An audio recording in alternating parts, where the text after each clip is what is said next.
we're gonna be playing Minecraft again. And let me put on another video. This one. Just got a new merch order in, and I want to show you guys. Bro, that's an ad. That's an ad. Don't even listen to that. Don't listen to that. To show off some fun No, I'm designs that I listening. made. There you go. Okay. Okay. Oh yeah. Oh yeah, baby. Let's go. Let's go. Let's go. Now I don't know why, but there's just some things we all did as kids, and it's not like any of these things actually make sense, but we just did them. Like, did you even have a childhood if you never dug a hole to China? Timmy, we're almost there. Dang, just 2 more minutes. I mean, kids are just some dumbasses, bro. Like, who's gonna tell little Timmy he's not digging through the Earth's core with this little rinky-dink ass shovel? But to be completely honest, out of all these dumbasses, I was probably the stupidest kid known to man. Like, I remember when I was 5 and I was taking my annual shower, and all of a sudden I had realized I was a fucking superhero. It was just the way the water was flowing out of my fingertips. It was like nothing I'd ever seen before. And I was fucking hyped. I mean, from this point on, my new name was Waterboy. Wow. I was pretty fucking stupid, but not everything I did as a kid was completely impractical. For example, I know you used to run up the stairs on all 4s, bro. Like, this was just the most efficient way to get from point A to point B. I used to feel like a fucking cheetah going up those stairs. In fact, going up the stairs in this manner was so efficient, I asked myself, well, why don't people go down the stairs like this? And shit, I figured out why. Or bro, on a hot summer day, I would wait for my mom to whip out the fan. And as soon as she turned that bitch on, me and my brother would turn into the Migos. We were dropping hit after hit. Like we were spending so much time talking into this fan, our mom was a little concerned. Raindrop, drop top, smoking no cookie in a hot box. Cookie, fucking on your bitch, yeah, dot. Cooking up dope in a crock pot. Hey guys, you've been there for 6 hours. I think it's time. Ma, let him cook. Bad and bougie. Cooking up dope with the Uzi. Hey! And speaking of cooking, when Mama Chains would whip up some good old craft dinner, I had no choice but to put a piece of KD on each prong of the fork. Like, that shit just simply tasted better, bro. Or whenever I was walking on a sidewalk, I would strategically plan out each footstep to make sure I was not stepping on a crack. Now, the funny thing about this one is... I still do that shit, and I know some of y'all are gonna think I'm weird for that, but riddle me this. Who's gonna be laughing when your mom's in the ER with a broken back, bitch? Now, I feel like at one point or another in your life, you just had to check if the fridge light stayed on when you close it. It's really just a part of growing up. Like, one day you'll go grab some milk for your Honey Nut Cheerios, and you'll be like, hey, wait a minute. Or what about when you were bored in the car and you start doing parkour with your fingers to the window? I used to hit some crazy combos and then I would go to finish it off with a backflip. Or have you ever fucked around in the living room and you broke a vase or some shit? Well, you get a timeout or you receive a little whooping. Now, coming out fresh off that whooping, this shit could only go one of 2 ways. Either you bawl your eyes out and play with this fucking thing for hours, or you will plan to run away, bro. That was it. That was your only options. And I had a few of those moments where I was ready to dip. I would pack an apple and my trusty Minecraft sword for the trials and tribulations to come. And then I would look my sweet mother in the eyes and realize, she's making mac and cheese tonight. I can't leave yet. And you have simply not lived if you never hit a DS under your pillow at night. Like for me, the Mario grind was 24/7. There was no sleeping. But I'm not gonna lie, I had some close calls trying to pull that shit off. Good night, Chains. Sweet dreams. Good night, Ma. Love you. Love you too.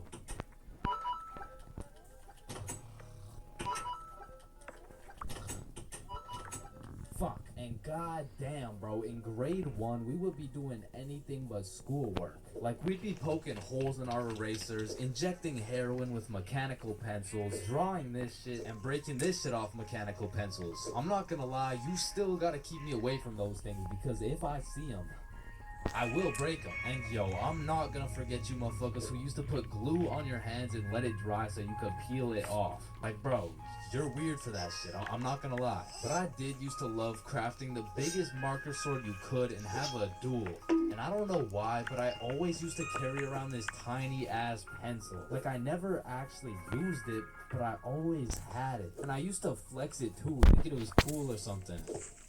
Yo, shorty, take a look at my pencil. Oh my god, why is it so tiny? Tiny? It's not that small. And bro, tell me as a kid that you never had the random urge to just do this shit. And you just stay there. I don't know why. And I'm not gonna lie, I have to contribute my entire professional stickman career to drawing on the windows as a kid. Like, Mini Chains was whipping up some masterpieces. They were on some Picasso level shit, which is exactly why you see this high quality stickman content.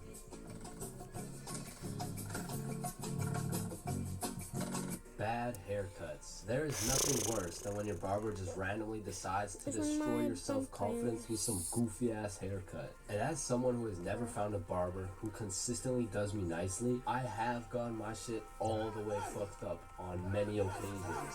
I'm talking not going to school, locking myself in my room so nobody can see me with this disgraceful cut type of fucked up. And these barbers are out here having the audacity to ask, do you like it? Man, do I like it? Yeah, bro. I love it, bro. Thank you so much. Man, I just be wiping the tears away and then tipping them nicely. Knowing damn well I should be out here throwing hands, cause this dude is the reason I can't get any bitches. So I've tried lots of different barbers in my time, starting with the ones my mom used to take me to. I mean, this early, I never really even had a say on what I wanted my hair to look like. So, what are you looking for today? Just a little bit off the top, please. Shave. Wait, what? Shave it. Your new haircut looks so good, buddy. Thanks.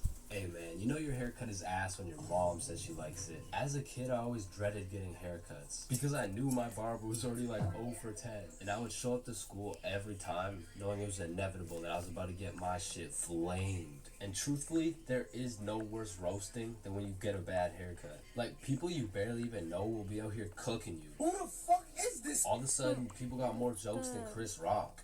And it's even worse when you decide, I should get a fresh cut because school's starting back up and I'm trying to look fresh. Bro, I can't go to school like this. Yo, Chains, what's up? Yo, what's good? Bro, are you alright? Why do you got this hoodie on? Yeah, I'm chilling. I'm just kind of cold, you know? Bro, it's 32 degrees. And man, there was this one time that I still think about every time I fall asleep. Me and my friend go to this barbershop that I'd been to once before. And last time, they did me quite nicely. So we head in, I sit down in the chair. Hey, how you doing? I'm good, how are you? Yeah, I'm good. Have you been here before? Yeah, I have actually. Oh, I remember you. Same cut as last time? Yeah, exactly. So what's new, man? Nothing much really. What about you? You know, I've just been working. Oh yeah, respect.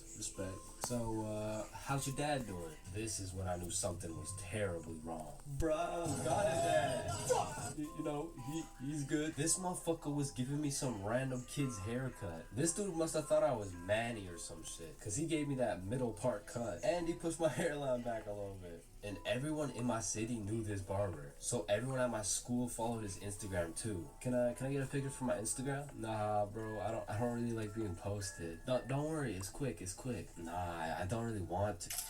This dude caught me lacking so bad and broadcasted it to everyone in my city. Fuck, bro, I should throw hands with him right now. I gotta get it back in blood. So, do you like the cut? Yeah, I do.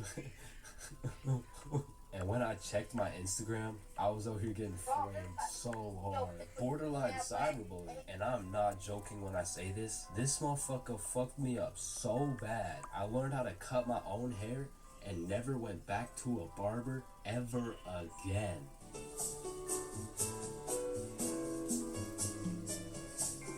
Man, the very moment my stickman lips graze the tip of that sweet, sweet Zaza, it's wraps for all the food in the fridge. And as soon as that THC tickles my brain, it's GG's. The food in my closet is already consumed, bruh. And shit, when I run out of food in the crib, I give my condolences to the local McDonald's workers. Cause man, I'm about to have those motherfuckers working overtime. Now listen, man, shout out to all my big homies out there, but I'm gonna make it clear real quick that I am not one of y'all. In fact, I make sure that I am precisely 64 pixels wide at all times. However, I will say mentally and in my heart, I am a little bit of an EDP 445. Wait, no. I like food. What I was trying to say is that I like food, and usually I can resist food, but once that devil's lettuce gets a hold of my brain, I become a certified fat ass. I'm talking 750 pixels wide at least. I'm eating anything in sight, and as soon as I run out of food, I go to a new site and eat everything in sight again. And honestly, this shit is becoming a problem, bro. No shit, buddy, your arteries are clogging. Yeah. And your blood pressure is through the roof. Yeah, that too. And you're developing type 7 diabetes. Whoa, type 7? I thought there was only 2 types. There was, until your fat ass decided to eat 87 ice cream sandwiches. How the fuck do you stomach 87 ice cream sandwiches? Anyways, man, the munchies are lit, bro, because it's the only time you can truly taste each individual atom as it hits your tongue. Like, eating some good food while high is like a meditation, bro. Like, when you're zooted munching on some Doritos and you start closing your eyes, shit, you might just fuck around and become the Dorito. Now, this happens to me on a routinely basis, and as heavenly as that experience is, I must warn you, when you come out of your Dorito coma, you will be at least 5 bags deep in that motherfucker, and your hands may never be the same. Man, I'm still trying to recover to this day. Yeah, my Doritos still taste like fingers, bro. And if staining my fingers orange and developing a new type of diabetes sounds bad, my munchies addiction gets worse, bro. Because when you combine the zooted desire for food with the distorted judgment of the baked brain, shit, that's the perfect equation to put me into crippling debt. Especially back in the day, because as a youngin', the only thing I was cooking was my brain cells, bro. So that meant I had to buy food. And to put it into simpleton terms, well, I was broke as shit. I remember one hot sunny day, me and the boys were chilling at a carnival with some of our other boys, and one of those boys whipped out his dap pen. And so of course everyone flocks around that dude and chiefs the fuck out of his dap pen, and 15 minutes later, that shit hit. But you know what hit even harder? The goddamn munchies. And so there I was, walking around the carnival, absolutely blasted with $50 to my name, looking for something to eat. And don't get me wrong, the carnival had lots of options, but they were really taxing out here. And for a dude with 50 bones to his name, I needed to find the most bang for my buck. And there I saw it. It was beautiful. A pink ice cream truck glistening in the summer sun. So you know I had to hop in line, and as I'm waiting in this line, the dude in front of me turns around and he's like, damn, bro, you look high as giraffe balls, dude. What? Me? Nah, what? Me? No. Hey, don't worry, dude. I am too. Oh, shit. So me and my newfound homie are just chopping it up, talking about how sensational this ice cream is about to be, and soon enough, it was the homie's turn to order. Yo, dude, let me borrow one of those cookie dough ice cream cones. Alrighty, here you go. That'll be $12. $12, bro? That's like half my net worth. Trust me, it's worth it, dude. Yo, let me get a cookie cone. Alright, cookies and cream, here you go. And as I licked that thing, man, that shit was sensational as fuck. But as I turned around, I seen the baked homie step into a pothole and absolutely fumble his ice cream cone. And I'm not gonna lie, that was some of the saddest shit I ever seen. So I go walk over to give him some of mine. Hey man, you want some cookies and cream? Oh shit, thank you, man. Bro, did you just drop both of our $12 ice cream cones? Fuck. Then we were back in line like nothing ever happened. But man, waiting in that sun, my mouth was parched and my eyes were dry. And by the time we made it to the end of the line, I was looking like dried up SpongeBob, bro. Hey, it's you again. Can I get the cookie cone, the cookie cone, the cream, the one with the cream. Yeah. And at last, after dropping half my net worth on ice cream, I took a big bite of that ice cream cone and man, I felt every sugar granule, every atom, every proton and electron contained within that bite. And for the time being, the munchies were cured.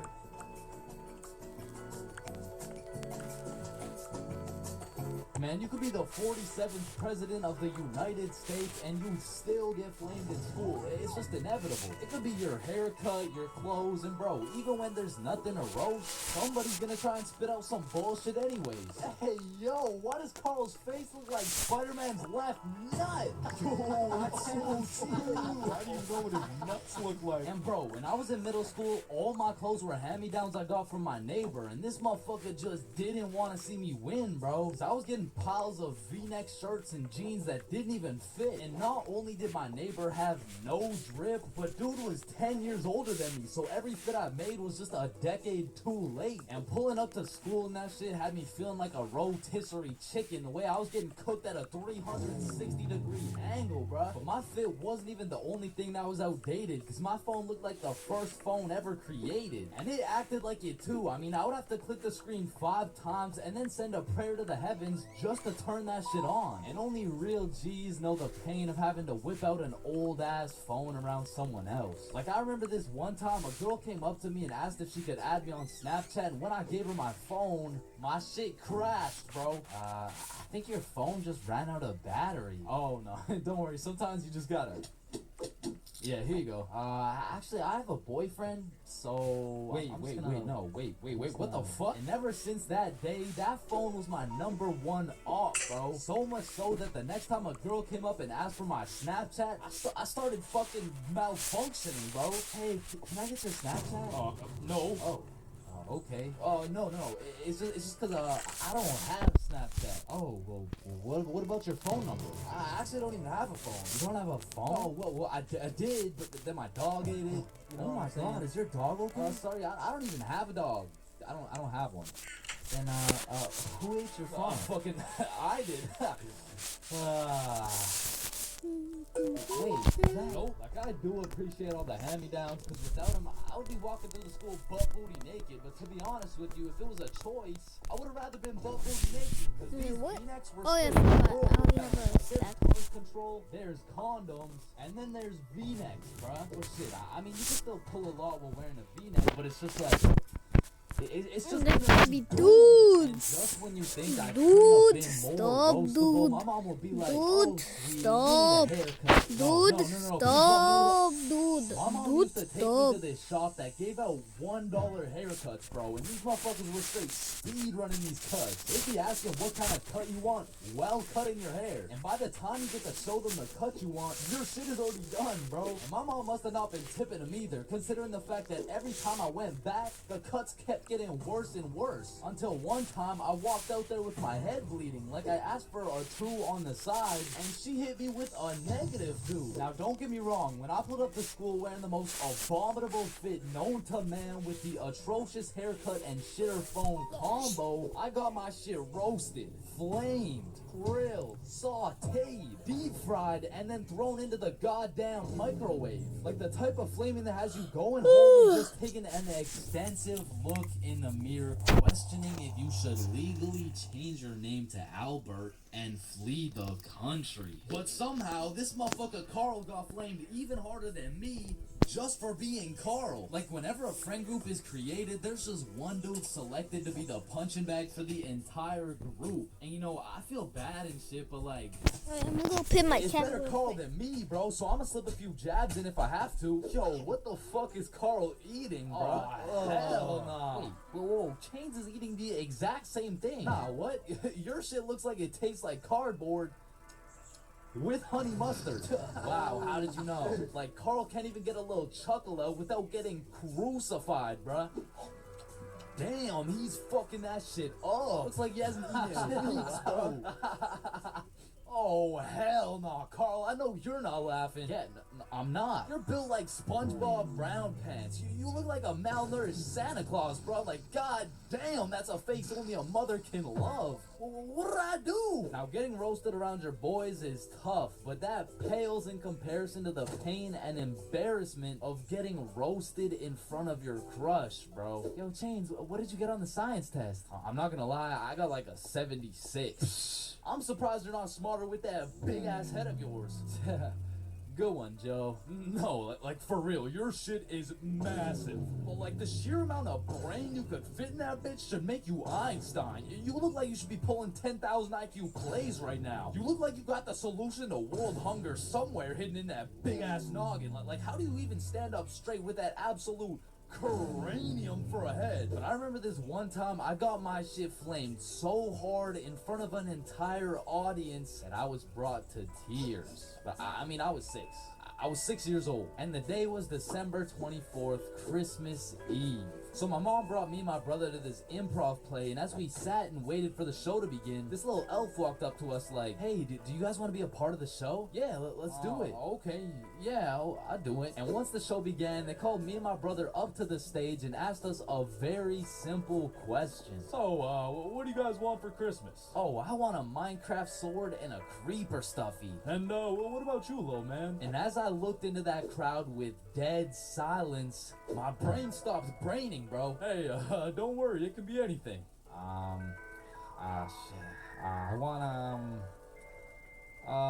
Just kid, what do you want? I wanna, man, I wanna, I don't really know what I want. Yo, who brought this fucking dumbass on stage, bro? Get the fuck out of here. Now I'm paraphrasing. I mean, I was 6. I don't remember exactly what he said, but that's what it felt like. And as we walked back to our seats, I was super embarrassed. But as the show started, it was actually pretty funny, and people had probably forgot about it by now. But 10 minutes into the show, a character walks on stage with some goofy ass buck teeth. Yo, this guy looks stupid as hell. Oh, shit. And this dude proceeds to absolutely cook 6-year-old me with no remorse. Hey, what's your name? I don't know. What? Okay, how's your day? Day? Day? What the fuck is a day? I don't know. Well, what do you know? No. That's just it. I don't know. I just don't know. Shit, I don't think I know anything. And that shit had the whole audience laughing harder than ever. And as I looked around, my brother was laughing and even my mom was laughing. And it was this very moment that I had hit rock bottom. And at the age of 6, I realized that I would be put on this earth simply to suffer. And it made me cry, bro. I cried in the middle of this theater. And the next morning I woke up and it was Christmas. And under the Christmas tree I saw the best gift of all. It was a Bob pocket tee from chainsclub.shop. That's right, it's brand new. You can wear it around your homies, you can wear it at school, you can wear it around your mom, your grandma, your great-grandma, maybe not your great-grandma, but damn near anywhere else, and Bob will be posted in your pocket the whole time. Wow, what a perfect thing to get someone for Christmas, am I right? yeah, I'm right. My very first time getting a taste of that enchanted broccoli. It was a very special time in my life. In fact, it shaped me to become the stick man you see today. Now, if you've seen this video, you would know my very first time being baked was also my first time being drunk. Cause you see, what happened was I had ate some magic brownies and they didn't kick in for a while. So I came to the solid conclusion that, bro, these edibles ain't shit. So I chugged some vodka and next thing I know, I'm fucking obliterated. And through me mixing these two substances for the very first time of trying each, I was unable to truly take in the full experience of being zooted. Cause you know, I was fucking slumped. So fast forward about a month after the edible incident, me and Bob were trying to see what being baked really felt like. Keep in mind, we were in grade 7 at this point, and at Stickman Middle School, you got +3 clout points if you ever smoked some grass. So naturally, we were fiending for some Mary Jane, and we had just the person to call. Yo, Billy. Hey, what's up? Me and Bob were trying to smoke some marijuana. Shut up, shut up. The feds might have tapped my phone, bro. Chill. Oh shit, my bad, my bad. I meant we're trying to blow some pipes. Hey, yo, pause. What the fuck? We're trying to inhale Satan's spinach? I don't know. I bet. I got some gas for you boys. Meet me at Stickman Park at 6 p.m. sharp. Okay, bet. And soon enough, it was 6 p.m. sharp and we were posted at Stickman Park. The homie Billy pulls up fully equipped with the gas. Yo, we gotta find somewhere discreet to do this. Oh, let's do it in the trees over there. Alright, that works. So we walk into this little forest with a bench in it and Billy whips out the pipe. Hey, what the fuck is that? It's a pipe. I took it from my sister's room. Bro, are you sure you didn't accidentally take her dildo instead? Shut up, bro. Lots of people smoke out of these bad boys. I don't know. There's just something about the way that it's shaped. It kind of... Are we smoking or not? Yeah, we're smoking. And then Billy takes out a plastic bag with... Sorry, I was just playing with my Legos for a second. And at this point, I had never got a sniff of the za before. So when I did take a whiff... Damn, that's some strong shit right there. Hell yeah. And I got it from the plug for 50% off. Damn, bro, this is gonna get us high as hell. So Billy packed the pipe and handed it to me. He whipped out the lighter and said, suck it. Hey, yo, pause. Oh my. Alright. Inhale. Oh, I got you. And there it was. My very first hit of the Zaza. And I was coughing up a storm. And as Bob was taking his hit, I was sitting there like, am I high yet? Like, is this what it's supposed to feel like? Nah, you gotta smoke some more to get baked. So Billy packs some more into the pipe and hands it to me. I inhale, but still nothing. So me and Bob are looking at each other like, bro, are we like invincible or some shit?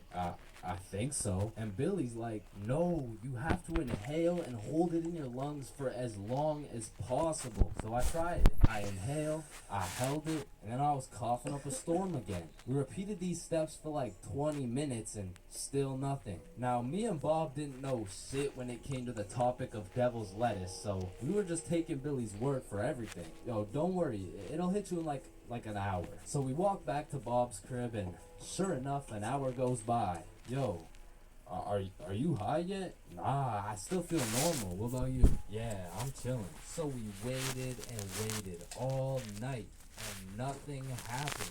Now a quick scientific analysis of the situation. What had happened was Billy's plug saw that he was 13 and realized he could make a quick buck off him. So he had given him 50% off, however, he gave him straight stems. Now if you're not sure what this means, let me break it down for you using enchanted broccoli. Now we all know that broccoli is a nutritious vegetable, however, a wide majority of the nutrients are packed directly in the broccoli crown, leaving the stem of the broccoli with very small amounts of nutrients in comparison to the top part. This means that eating the top part of the broccoli will indeed make you big and strong. However, the stem itself lacks the capacities to quote unquote make you big and strong, if you know what I'm saying.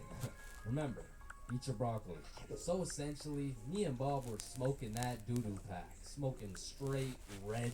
So Bob and I felt as though we needed some redemption and we knew just the perfect day to do it. April 20th, 420.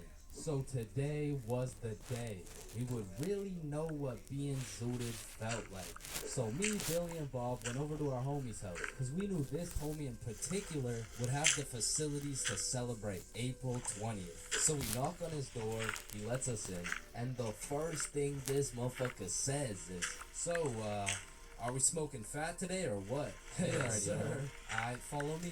So we followed the homie into his mom's room, and when he opened her closet, she was equipped with every kind of grass you could imagine. He snatched a few pre-rolls and we went to his backyard. He lit up the first J and passed it straight to me. And after all these years, it felt as though my entire life had led me up to this very moment. I took a hit and got my real first taste of that Mary Jane. So we passed around the J's for a bit, and my eyes and mouth started to dry up. So I'm like, alright, I'm gonna go get some water really quick. And the moment I stand up, it all hits at once. I just remember everything going into slow motion, and it felt like I was watching myself in a movie. Almost like it was a third person perspective. So I head into the homie's bedroom and I lay down on his bed because I was really trying to comprehend what the fuck was going on. Cause my frame rates were dropping, my time perception was fucked, and I was hungry as shit. So when Billy, Bob, and the homie walk into the room with snacks, bro, I was a munch. And so for the rest of the night, the four of us just chilled out, ate some snacks, and enjoyed our very first time with that enchanted broccoli.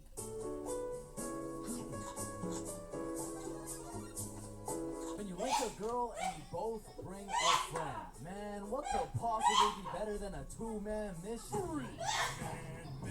And when you go on a three-man mission, you need to be able to trust those homies with your life, bro. Cause I don't know why, but 100% of the time you go on a three-man mission, somebody's gotta take one for the team, bro. Like, it's just inevitable. And if your homie isn't willing to eat the shit sandwich in order to see the gang succeed, the entirety of the gang is eating the shit sandwich, bro. And on top of that, you need your homies to have your back when you crack a shitty ass joke. Cause if you're in a group of 6 people and not a soul laughs, nah, you're done, bro. Like, you're cooked. You're sauteed, bro. Like, pack it up, it's over with. Like, yo guys, what do you get when you mix human DNA with goat DNA? Oh my god, what do you get? Wait, no, let me guess. No, I don't know. Well, what do you get? Kicked out the petting zoo. Fuck, I sold. Actually, that's a really good joke. Facts. Wait, it was? And lucky for me, I got the 2 most perfect dudes for the job. Bob and Billy, so you know we were no strangers to the game. Like, we had 99 chemistry, bro. We were like Jordan, Pippen, and Rodman, setting up these plays, passing, alley-ooping, and dunking that shit. In these streets, they called us the real Big Three. And one day, the real Big Three hopped on a plane to Mexico. And this story takes place way back a month ago. And this story doesn't just contain one three-man. Not Sorry, but 3 different Sorry, I'm petting my cat again. And with these 3 different chances, we'll need It's Bob because and I Billy love to be able to cats. find love in Mexico, or will we get set up and kidnapped by the cartel? Find out coming up on this episode of Billy, Bob, and Chain. Wait a minute. So, boom, we get to Mexico and we're staying at an Airbnb. So we start with all the essentials. We unpack, get some food, check out the rooms, download Tinder, play some music, get settled in, shit like that. Some of you may be thinking, damn, change Tinder? Shit, I didn't know you were down bad like that. And let me just clear this up, alright? I'm not, okay? I'm down horrendous. And you really don't know me at all if you thought I was gonna leave Mexico without running a 3-man with the homies. So I'm just doing what I gotta do.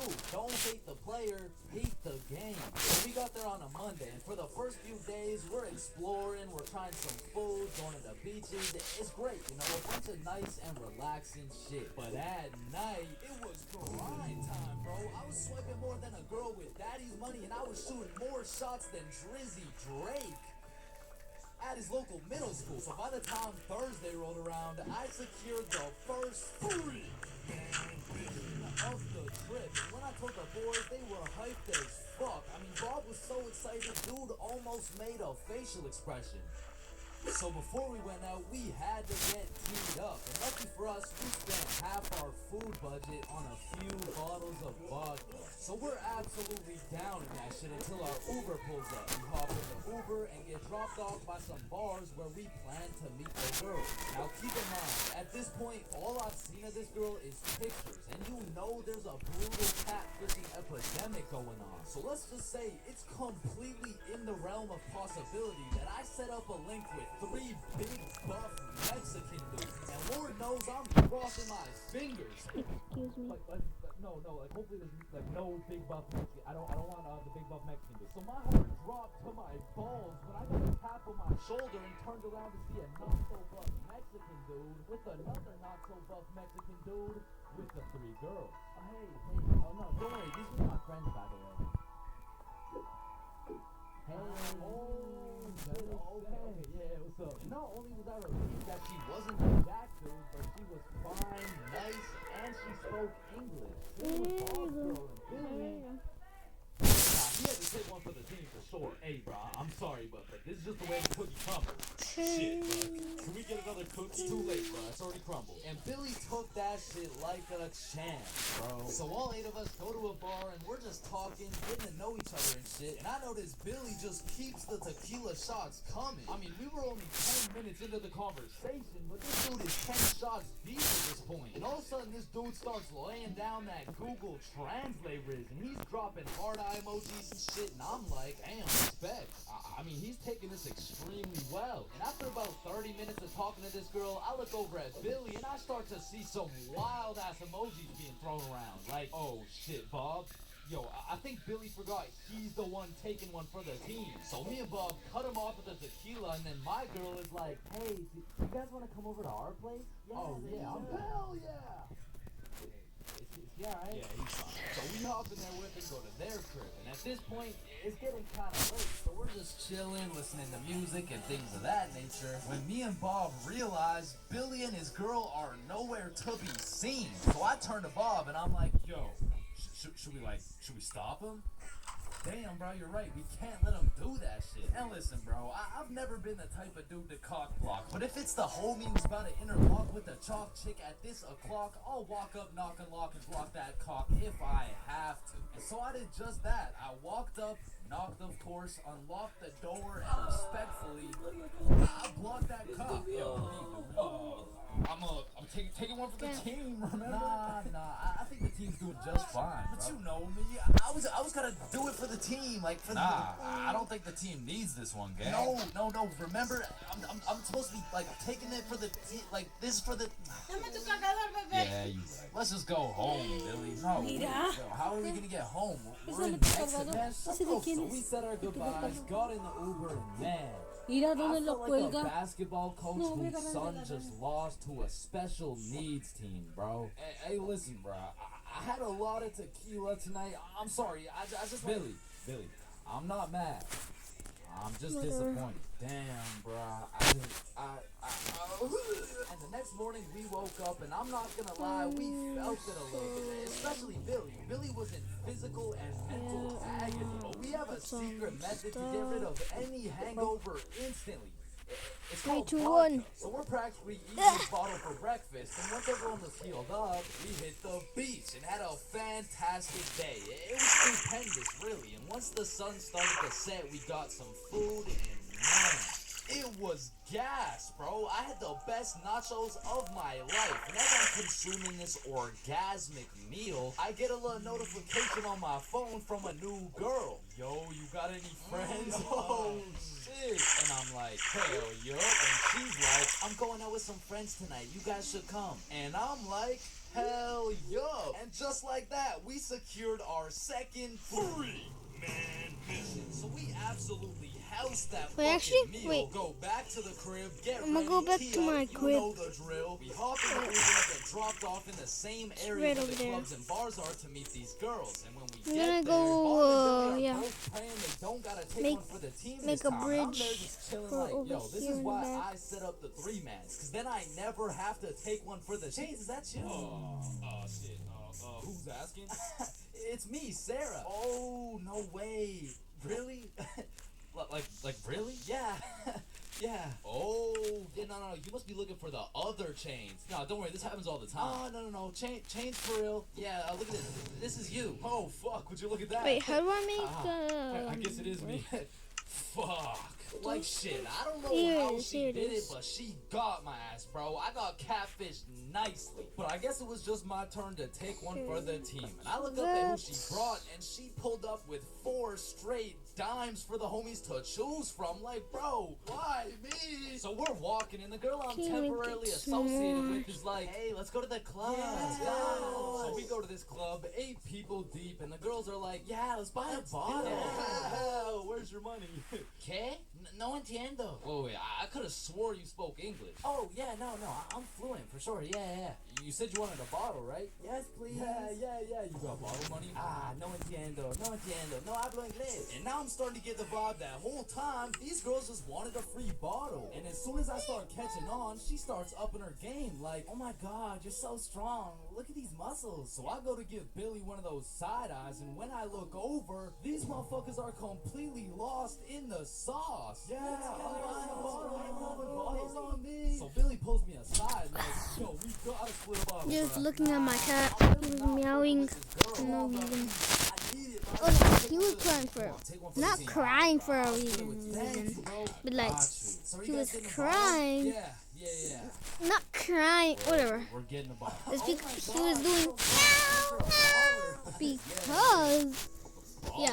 because he loved my sister and he wanted to go into Get a bottle for this table? Yeah, for sure. What do you want? Listen, just give me the cheapest shit you got. Oh, I feel you, bro. How's the talk, you know?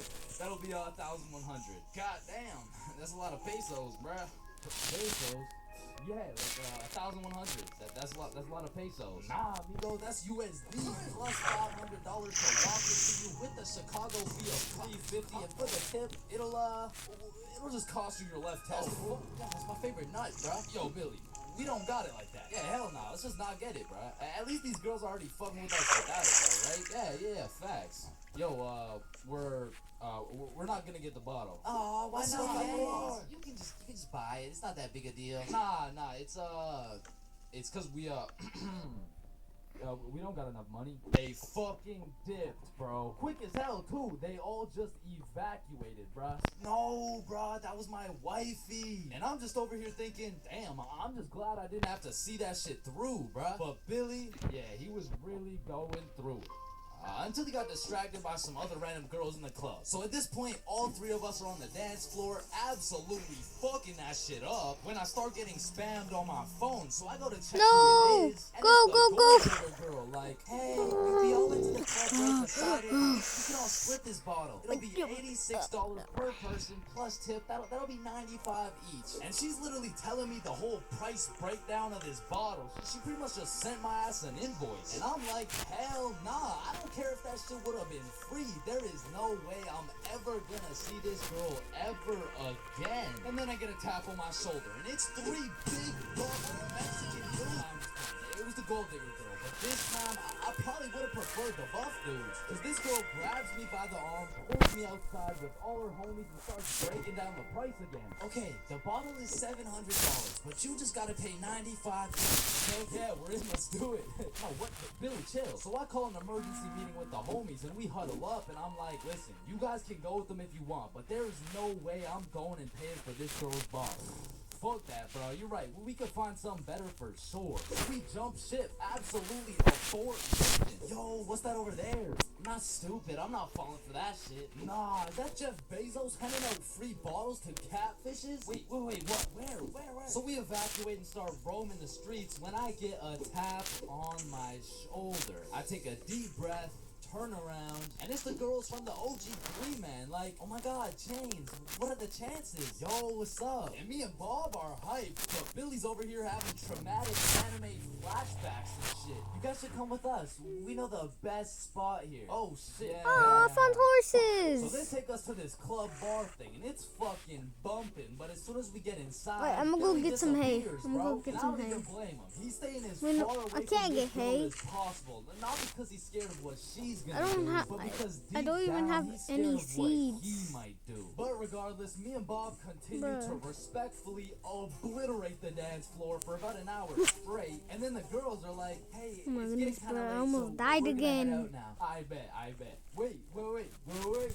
And once me and Bob had officially decimated the Gonna dance have floor to get some beyond more wood. repair, we realized there's an upstairs that leads to a balcony. So of course me and Bob go to explore that shit. And as we walk out on of the balcony, we see Billy with this How do one I girl keep who almost looks our dying, age, bro? who happens to have a friend who also looks our age. And once again, Billy is absolutely laying down that Google Translate Riz, but this time he's really cooking. So me and Bob start talking to her friend named Mia. I get her Instagram, and then Billy's like, alright, let's go. The Uber's here. Uber? Uber to where? Oh, yeah, no, my bad. I forgot to tell you, but Camilla and me are coming back to the B&B. What the fuck? Don't you think we gotta discuss shit like that? Okay, Nah, the bro, other why? one Uber's here, let's go. So for... Billy and the girls go to the Uber, but me and Bob stay back to discuss what the actual fuck is going on right now. Yo, this is a bad idea, right? But we can't let them do this shit alone. Shit, Bob. Do we even have a choice? So we leave the bar and start walking to the Uber when this girl stops me and she's like, hi, what's your name? Oh, I'm Chains. What's your name? Oh, my name's Sophia. And Sophia's trying to make some small talk and shit like that, but Billy's already waiting in the Uber. So I'm like, it's nice to meet you, but I gotta go. Oh, well, let me get your Instagram real quick. So I give her my phone, she follows herself, and then gives me my phone back. And when I lay my eyes on the screen, I realize we have a mutual. And I'm just surprised because we're in Mexico, bruh. So I go to check who it is, and it's Mia. And at this moment, everything started piecing itself together to make our third three-man mission. So I'm like, yo, you know Mia? Oh, Mia? That's like my best friend. Why? Word? You mean this Mia? Oh my god, Mia! So Sophia hops in the whip and we're all just talking, and then Mia says, yeah, so like, we don't have work tomorrow. Oh shit, do you guys work together? Yeah, we do. Damn, what do you guys do? Oh, you know, we dance. What, where do you guys dance? Like in the club? Oh shit, yeah. That's what's up. Yo, how old are you guys, by the way? 21, 24, 25. Do you guys happen to have any, you guys happen to have kids by chance? Of course, I have a baby. One of them is a 3-year-old boy. I also have 2 daughters. Oh, fuck. Yo, Bob, you think it's too late to, abort mission? And I don't know how, but none of that information seemed to faze Billy in the slightest. Cause now he's out here making out with this girl like, fuck them kids, bro. Alright, I'm just thinking, what the fuck is going on, bro? But soon enough, we arrive. We all hop out of the whip, go to our B&B, put in the code for the lockbox, get the key, unlock the door, and go inside. Now for context, the crib had 2 couches and a master bedroom. And that bedroom is where I used to sleep, and I say used to because as soon as we got to the B&B, Billy and Camila went straight to my room and started playing patty cake. Loud as hell too, and so all of us are just sitting on the couch like, I just need 14 more. Hola. So. ¿Cómo estás?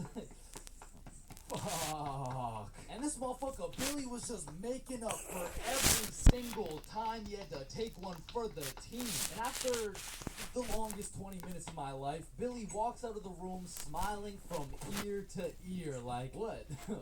Oh, why's everyone looking at me? Shit, you guys can hear that? Then Billy cops the girls in Uber, they dip, and I'm looking at Billy like, bro, what the actual fuck just happened? Hey man, listen, it's just the way the cookie crumbles. Nah, bro, you are crazy. And at this point, it was probably 4 a.m. or something, so I go to my room to look at where I'm supposed to sleep, and there's a bunch of lubed up rappers on my bed, and I'm not talking Diddy. So needless to say, after a long night, I slept on the couch, and we all woke up rotten, bro. So rotten, even the vodka method wouldn't work. So we decided if anything could make us feel better, it would be a plate of the world's best nachos. So we get ready, leave the crib, and then Billy's like, yo, who's got the keys? Shit, I don't got it. Bob, you got it?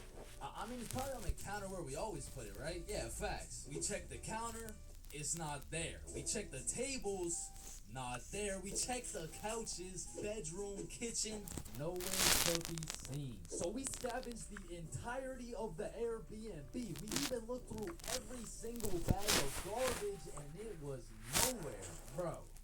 Did those girls finesse our key? Nah. Camilla wouldn't do some shit like that. She would, bro. You don't know her. This is wouldn't. How would you know her? You don't know her, bro. I know her better than you know her. Chill. Mia texted me. She said, let's go to the pool today. Oh shit, Camila texted me the same thing. Damn. And in my head, I'm thinking about it and I'm putting everything together. Shit. Are you think what I'm thinking? I think so. These girls stole the key and invited us to the pool so the crib would be empty so they could get 3 big buff Mexican dudes to pull up and loot the crib. Fuck, I knew it. She got my ass, bruh. So hell no, we didn't go to the pool with them, and for the next few days, we were on high alert. We would only leave the crib in pairs, and one dude would stay back, strapped up with kitchen knives, ready to take on 3 big buff Mexican dudes. Pause. Until it was Monday, the night before our flight home. So we're packing everything, getting ready to go home, and I hear Billy shout, Chains? Yo, what's up? Yo, guess what I got, bruh? Chlamydia? No. Gonorrhea? What? No. Herpes? No, it's in my suitcase. Your suitcase got herpes? No, it's the key. How the fuck? I don't know. Yeah. Man, smoking too much. Greening out. ODing on the devil's lettuce. Whatever you'd like to call it, many of us have been there at least once in our lifetime. And man, I'll be the first to say it is not fun. But I do actually 324 about my first time greening out. I mean, it's Not funny 3, now, but but when it happened, I was 4. shitting myself. So this story dates way back when I was just 4 a young stacks jit. of wood. I was still in 8th grade. Man, don't ask me why, but it takes place on a Thursday, on a school night. Alright, so it's a Thursday at 7 p.m. My friends and I are just headed to this girl's house. We'll call her Mary. So when me and my friends arrive at Mary's house, I quickly find out her dad is pretty chill. Yo, what's up?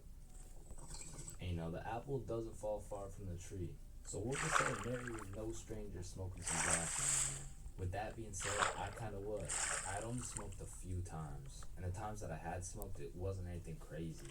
So walking into the Mary household, I could kind of tell we were going to smoke. We all went to her room and talked for about 5 minutes until all my friends started smoking. And it was out of some strangely shaped water bottle I had never seen before. And listen, bro, it was a Thursday on a school night, so I wasn't really planning on smoking, right? But when you're in middle school, peer pressure just hits differently, bro. So there my dumbass was on a Thursday night, using this weirdly shaped water bottle for the first time, knowing that I had a curfew of 9 o'clock. And I just instantly started coughing. I was definitely the least experienced out of all my friends, so I remember my homies were kind of helping me out. Especially my homie Bob. Bob brought me some water and told me to let him know if it hits too hard. I told him, yeah, for sure, but I'm pretty sure I'm chilling. Because it had already been a few minutes at this point, and it was safe to say I didn't feel nothing. And after 10 minutes, I remember thinking, I bet, I'm definitely good by now. I probably just didn't have enough to actually get me high.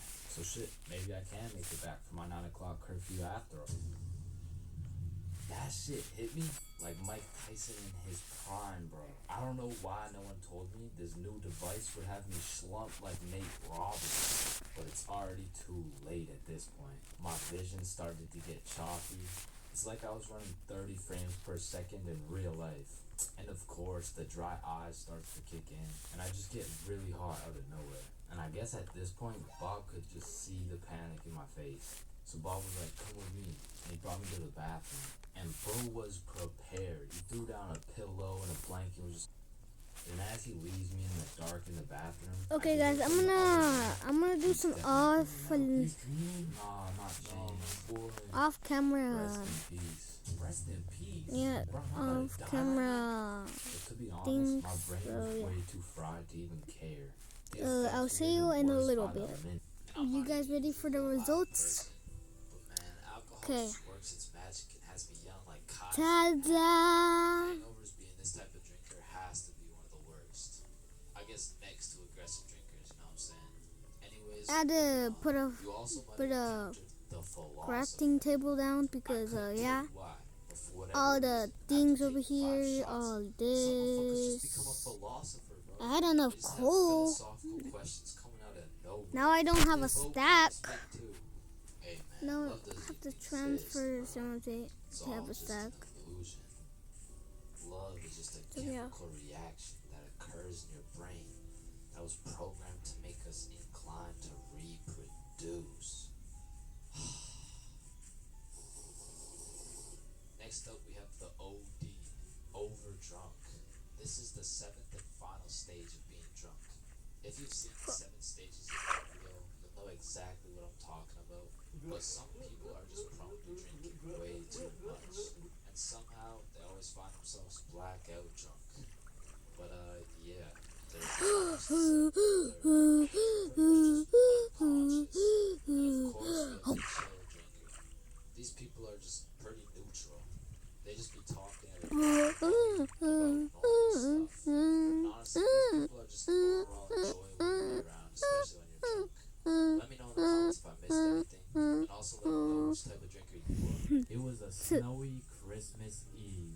My brother and I were watching Where's a my Christmas picture? Oh, there it movie is. bundled up beside the fireplace while drinking a cup of hot cocoa.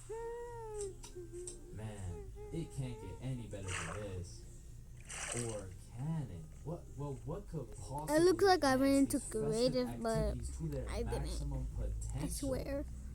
Or I should did say, not go into who creative can? for So this, I called bro. up the plug Randall and I'm like, yo Randall, yo what's up? You Bud? guys Let saw get me some of build that the bridge. Christmas tree You guys food. saw me Shit, let build get some of that mean the green bridge, green. bro.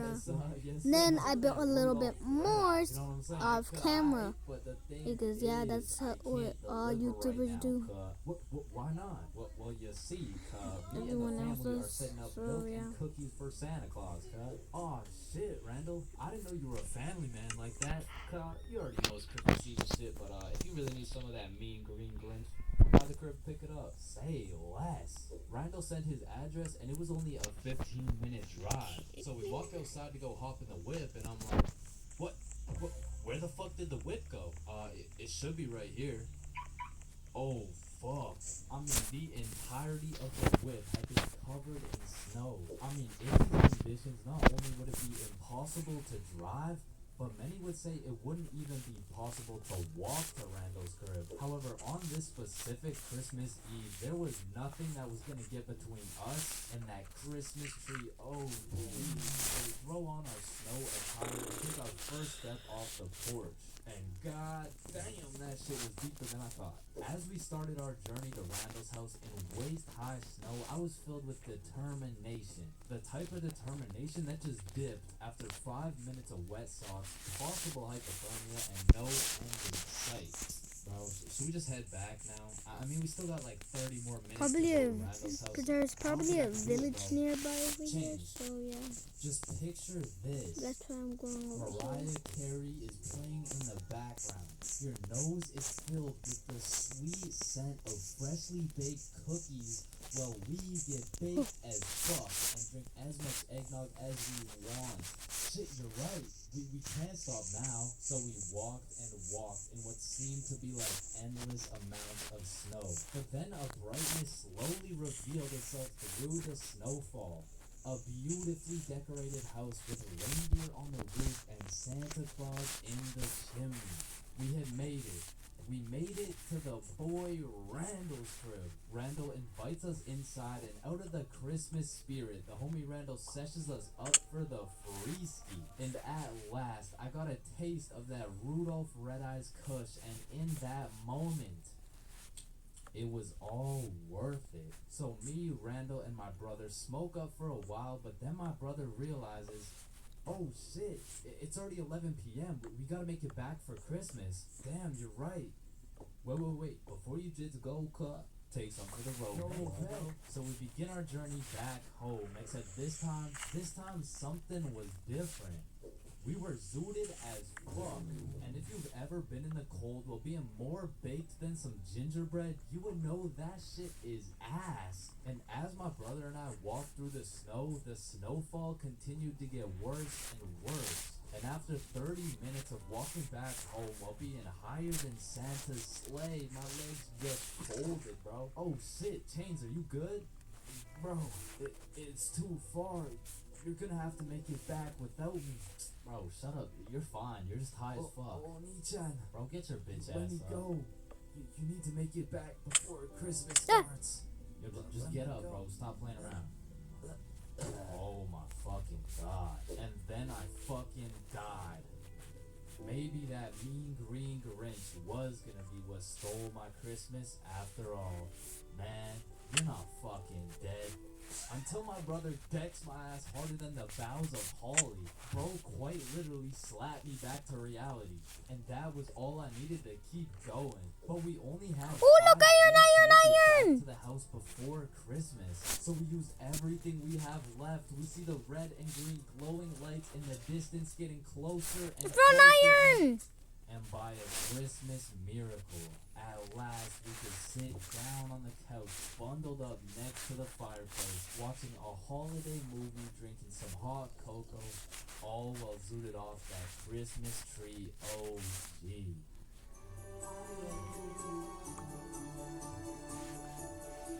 Getting baked is usually an exceptional experience that consists of eating food, laughing, questioning your entire existence, eating food, watching Netflix while eating more food. And you know, that's great and all, but every once in a while, that Zaza can take you to the deepest, darkest depths of the shadow realm. And trust me, that shit is not fun.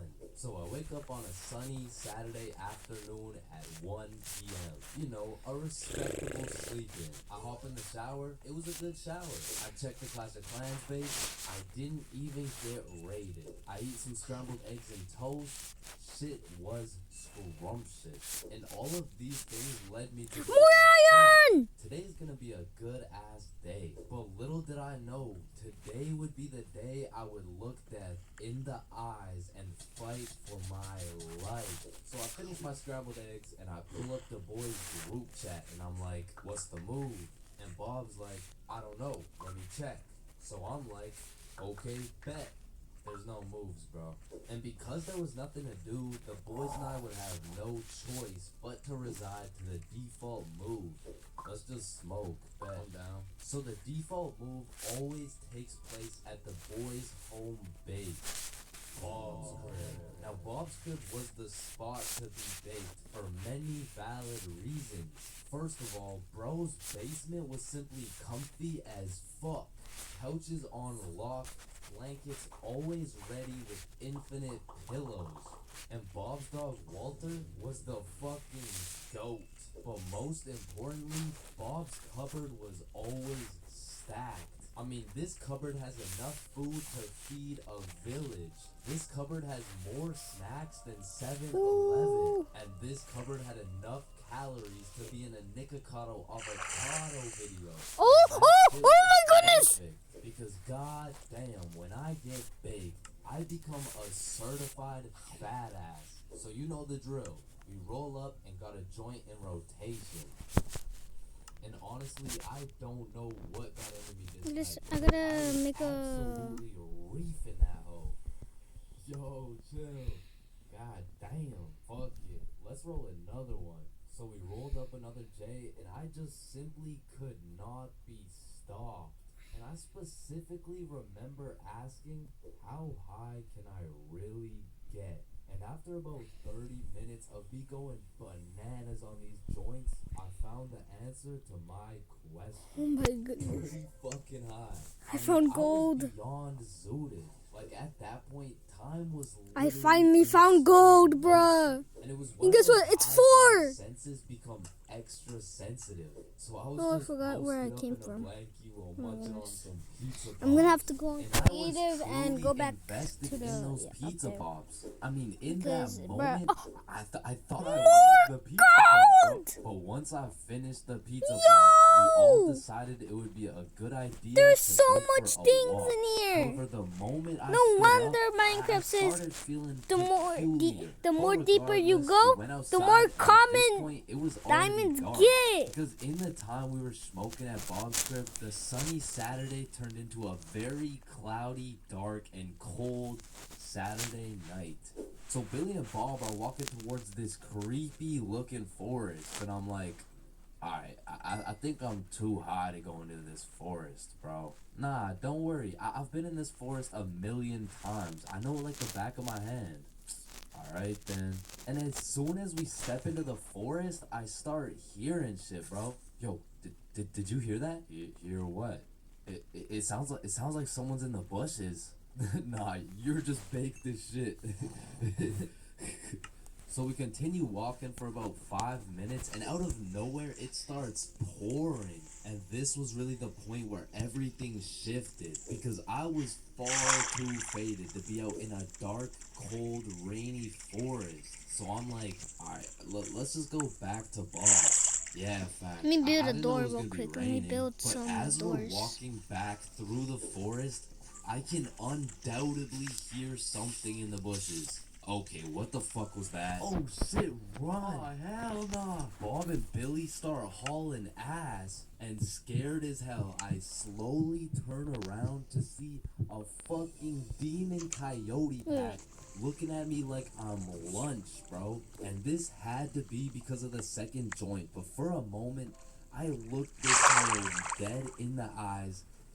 And I saw death. I saw death, bro. And in that moment, I gathered all the functioning brain cells I had left to just run. And I couldn't see where I was going. I was just hauling ass. And when I looked back, all I could see was the devious coyote eyeballs staring into my soul. And the next thing I knew, I stepped in a pothole, and my trajectory completely changed from running away to eating shit, bro.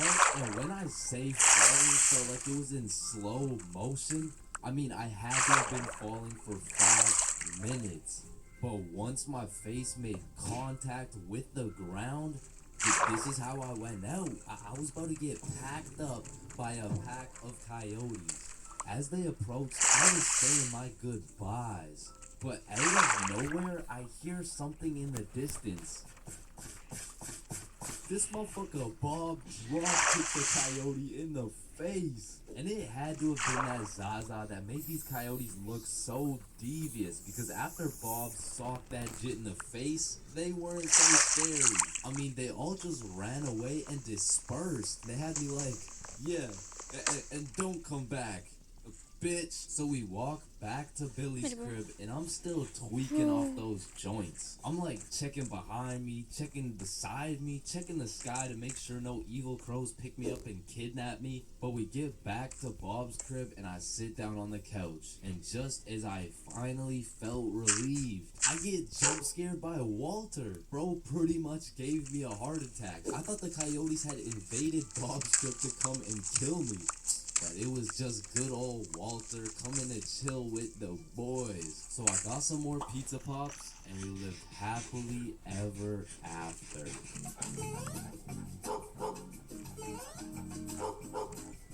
Awkward conversations. We all know them, and we all hate them. Hey, how are you? Oh, I'm good. How are you? I'm great. How are you? You already asked me that. Damn, you right. You right. So, I how's found your day redstone. going? My pet frog Redstone. just died. Damn, that's tough. I found myself taking the most inconvenient routes to avoid an awkward conversation. Like, I can't really explain the feeling of an awkward conversation, but it's just mildly uncomfortable. Like, I would compare the discomfort levels of an awkward conversation to wearing wet socks.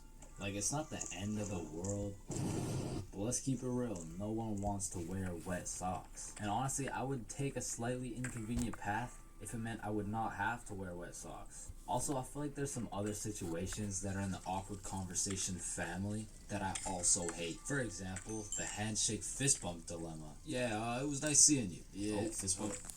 Oh, no, sorry. Found more redstone. Yeah. God damn it. After you experience one of these bad boys, you'll be thinking about it cringing for the next hour. And if you're anything like me, you might even lose your sleep over it. Now, why the fuck didn't I go for the handshake, bruh? Obviously it was a handshake. And what about the good old you said goodbye to the person you're talking to, but you guys both walk the same way situation? I mean, this situation is the perfect way to ruin a smooth conversation. Yeah, man, it was really nice to see you. Yeah, for sure. See you later, bro. Alright, peace out. Alright, bye. Yeah, bye. What was that? Shit, we're still walking the same way? I'll just turn this way so it's not awkward. Now Man, what the fuck? And even if I say goodbye to someone and we're still in the same general location, I will avoid them at all costs. Like once me and my brother were chilling at Walmart, we saw one of our neighbors, so we talked for a little bit, you know, said our farewells, and went separate ways. But when it came time for me and my brother to check out, we saw the same neighbors checking out. And we were up in the Walmart looking like we were playing Assassin's Creed in real life. It's clear, it's clear. And of course, I can't forget about awkward silence. Yeah, that's funny.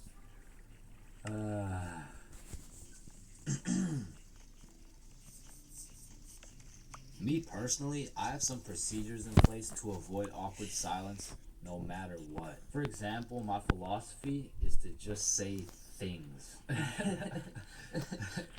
Yeah, that's funny. So do you play Minecraft? What kind of question is that? In the end, they may think I'm a dumbass, but at least there's no awkward silence, you know what I'm saying?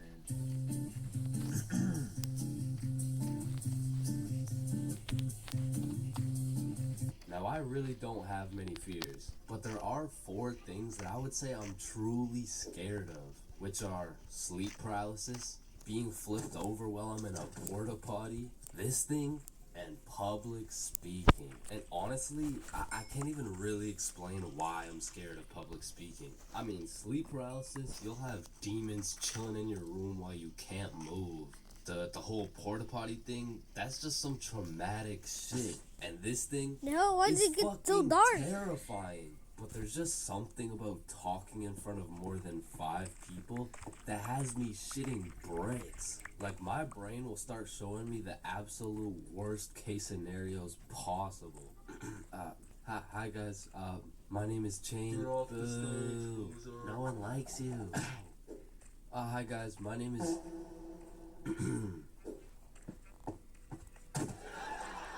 So I volunteer at daycares because I really like young kids. I love young kids. I mean like not love, like they're only 4 years old. No, like I'm not attracted to. Sir, hands behind your back. That's why I'm scared of public speaking. And even worse than normal public speaking was school speeches. And if you saw my going to school high video, you would know I have a pretty bad record when it comes to speeches. Tyrannosaurus Rex has short arms. Yeah, I'm gonna go to don't worry creative about real it. quick You sit because down. I You do just not go know tomorrow. where I'm In going. fact, after I failed miserably while trying to present my speech well zooted, some motherfuckers was flaming me for it. So you know me, I had to get my get back. So when speeches came around next year, I put my heart and soul into that shit. And it wasn't just a speech, it was a spoken word, so it all had to rhyme. I mean, I was whipping up some heat. I was writing bar after bar like Kendrick. Shit, I had to have a fire extinguisher on standby while I was writing that shit. And I was never the dude to actually study. Like, I would start learning while I was taking the tests. If y equals mx plus b, then who invented the Eiffel Tower? Oh shit, I guess y equals mx plus b. I mean, even though I did bad on all my tests, maybe I can just get a job drawing stickmen or some shit. Anyway, so I never studied, I never did homework. But when it came to this spoken word, I had something to prove. I mean, it felt like motherfuckers was preying on my downfall. So I actually spent my own free time at home practicing and perfecting this spoken word. So by the time I had to present, I was prepared as fuck. I mean, don't get me wrong, I was still shitting bricks. But when I got up there, Chains, get up here. And don't stutter like last time, alright, buddy? he's gonna study for sure. Don't get on here rapping, I'm stacking, making it happen. Okay? I've been perfecting this speech while y'all just was lacking. You don't want beef with me, I'll put you on a tee, I call that shit fashion. Okay. I'll put you in a box like some cereal. you'll get crushed. I'm the captain. Captain Crunch. Now let me stir it up like some mac and cheese. I want 100% like curry from the 3. I'm talking all A's, no B's, bitch. I'm blessed like a sneeze. Blue 100's like a C. So I'm too icy, I might freeze cause I'm him.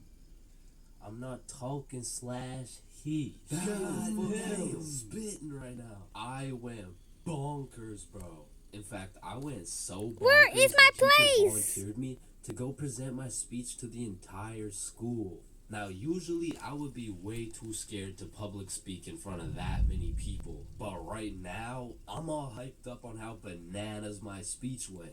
Plus, I spent all that time perfecting it. I might as well share the heat with the rest of the school. Alright, next up is Chains with a spoken word on Don't Get On Here Rapping.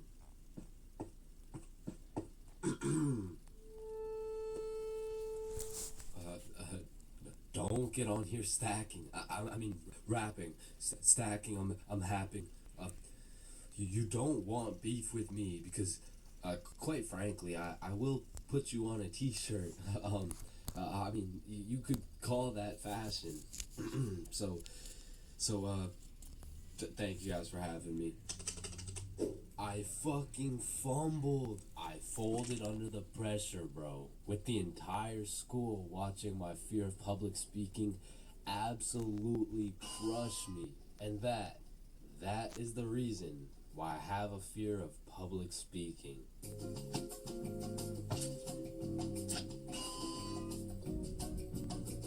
Bigfoot, the Loch Ness Monster, leprechauns, unicorns, 2 pretty best friends, and love. They don't exist, bro. I've looked far and wide. I've searched the depths of the valleys and the highs of the mountains. And yet still, one of the friends always gotta be chopped, bro. But love too, though, man. I've searched everywhere. I've scoured my hometown. I've gone from the coast of Mexico to the cities of Japan. But one way or another, Where is my place? To love. Or I end up getting robbed by a gay homeless dude. I mean, I was down bad. Bro, where is I the... thought maybe I just wasn't meant Where's to find a the, girlfriend. Maybe this was just a face only a the mother bridge? could love. Ew, get that shit off the screen. But Mom! So I hopped on a flight to Barcelona, and this story takes place a few weeks ago. It's a new continent, new city with new people, and maybe even a new girlfriend. And so as soon as I stepped foot on that Spanish soil, I downloaded Tinder and got the swiping, bro. Find shit, swipe right. Cute shit, swipe right. Chop shit, swipe right, bro. It's a numbers game. I done swiped so much my thumb had a 6-pack and I ran out of girls to swipe on. But shit, I mean, it's a numbers game. And since I pulled up solo dolo, I went and checked into a hostel. Now, if you don't know what a hostel is, it's pretty much like a little hotel, except you share your room with like 6 other motherfuckers. But to be fair, you save a lot of money. And I low-key don't mind sleeping with some random dudes if it means I get some extra change in my pocket. You know what I'm saying? Is 15 enough? Nah, the hostel's like 30 something. Oh, nah, I don't need a hostel. What? Wait, no, not like that, bro. Anyway, Wait, sleeping in that remember hostel bees? was fucking crazy, bro. Like, Yeah, first there's night I got bees there, I near hopped my in place. little twin There's bunk bees. bed and closed the curtains, and everyone was like, All right, good night, boys. Sweet love you, dreams. motherfuckers. Love y'all, motherfuckers. No, motherfucker on the top right bunk, say it back. Yeah, good night. And I love you. love you too, bro. Lights out. So the sun came up and my ass didn't get a drop of sleep. But regardless, I got out of bed, got some Where's coffee, the explored the thing? city, Where's hit the my, beach, got bridge? some food, all the normal shit you do when you're in a new city. But after a long day of tourist shit, I went back to my room. I went back to our room. I hopped in my little Finally, I prepared found myself it! to open up Tinder after letting that shit cook for a solid Finally! 24 hours. Where's And then I the opened that shit the up. bridge? Where's the Oh, bridge? I got 28 matches. Here Yeah, it is. Thank you, bro. Here's the bridge! Thank you, man. Yeah. Oh, hell no. Now I'm gonna keep it a buck. Initially, that number Finally, 28 I was found looking it. mad nice until I clicked that shit and started looking through my matches and realized, yo, this shit is not a numbers game, bro. Like, you know you're close when the chuds are sliding on you, saying shit like, hey, yo, I'm trying to put you in chains for real, and then touch your stick, man. Yeah. Is it raining? Yeah, no, I'm deleting this shit, bro. And just as I'm about to give up on my dreams of finding my other half, It's raining. I get a new match. It's Yvonne, straight dime, certified fine shit, bro. I had to raining. find some food, so I'm like, Yvonne, nah, more like King Von, cause I'm trying to take you to the O of marriage. Now that would be a crazy story. Opening bracket featuring Lil Durk, closing bracket. And before I send her some absolute bullshit like that, she hits me with a hey. Oh, you know, no, that works. What's up? How are you? Great, how are you? And we end up having a marvelous conversation. Wait, I'm gonna be We share AFK bunch for a of sec. beliefs, perspectives, and above all, Yeah, we got the wait, same let me taste check in my music. settings So I'm like, you free to tomorrow? see if Yeah, they're I'm okay. free It's tomorrow. still What's your peaceful. favorite food? I'm a drinks type of girl. Wait, Say I'm less, I gonna be know it, AFK but for I a don't know little bit. shit. I'm I gonna don't go even see my got cat. here, bro. Okay, see you tomorrow. And just like that, I just got myself a date. I'm coming. Nah, you can't come. It's my day, bro. Oh, hell no. So that night, I did a little research and found the coolest bar in Barcelona. But when I went to make a reservation online, they only do in-person virtual queues. So instead, I went to sleep. So the next day, I woke up with some pep in my goddamn step. I looked at some fire architecture. I hit a mean leg day. Ate some gas Spanish food, and before I knew it, it was time to get ready for my date. So I hopped in the shower, put on my toughest fit, sprayed on a little Valentino, hopped in the Uber, and arrived at the bar 30 minutes early. So this way, I could join the virtual queue in order to get into the bar at 9 p.m. sharp. So I'm waiting outside, and Fine Shit messages me like, yo, I'm gonna be a little bit late. I'm still doing my hair. And I'm all like, that's no problem. I know some people. I can make some calls. Don't worry about it. So I walk up to the security out front like, yo, so Fine Shit says she's gonna be a little bit late. Can I change the time or something? Nah, bro, just rejoin. I bet. So I rejoin, go sit outside and wait, and then I get another text message. I'm so sorry, but my makeup took longer than I thought, so I'm gonna be a little extra late. So I walk up, rejoin the queue, and security's like, Yo, what's going on? it's nothing. Fine Shit's makeup took a little longer than expected, you know. Hey, listen, man. This fine shit of yours, you sure she's even coming? Nah, yeah, nah, of course, that's Fine Shit. She's coming. So I go back and sit down outside, but looking back, I definitely gave her the benefit of the doubt, but that was her first red flag. So now it's about 9:40 p.m. and I get a text message from Yvonne that reads, I'm here. So I go to link with Yvonne for the moment of truth, whether or not I'm about to go on a date with Fine Shit or 50-year-old and neck bearded catfish shit. And fortunately for me, no catfish. Jane, yo, hey, what's up? Now the virtual queue still had 10 minutes before we could get in, so we go and sit down outside and have a little chat. And it's a great conversation. We got a lot to talk about, and the vibes are there. So you could travel to Barcelona alone. What do you do? Is it daddy's money? Yeah, it's daddy's money. Ah, okay, interesting. But I'm daddy. Yeah, no, I need to drink some alcohol. Yeah, nah, me too. me too.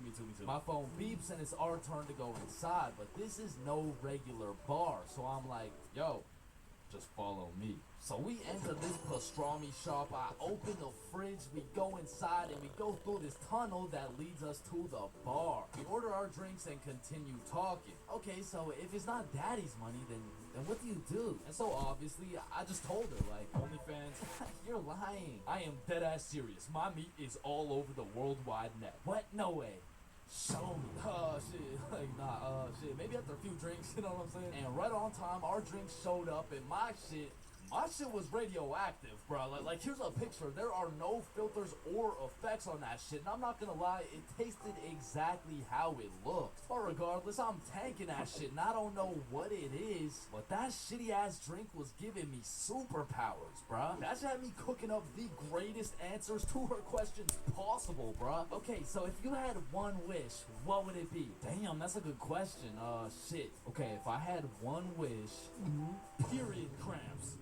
What? I would rid the world of period cramps, man. I hate the fact that they exist. Just even thinking about it, like, ooh, they sure do get me riled up, man. I hate them. Wait, Me too! Nah, that's crazy. We have so much in common. And from that moment on, I could tell she took down her guard and got comfortable. Cause she started saying shit like, this guy from my school is obsessed with me and he won't stop snapping me. Damn. Maybe she should stop responding or some shit. She snaps a picture of us and captions that shit. He getting it and you not. Lol. Red flag number 2. What kind of anime villain origin story are you trying to create for this motherfucker, bro? But I digress. We order the second round of drinks, but as she's sipping that shit, I can hear an accent starting to form in her speech. So I'm like, yo, where's this accent coming from? Oh yeah, nah, when I drink, my French accent starts coming out. And I kid you not, she went from one drink sounding like, yeah, so my favorite food is pasta, to drink 4, dead ass talking like, Actually, I changed my mind.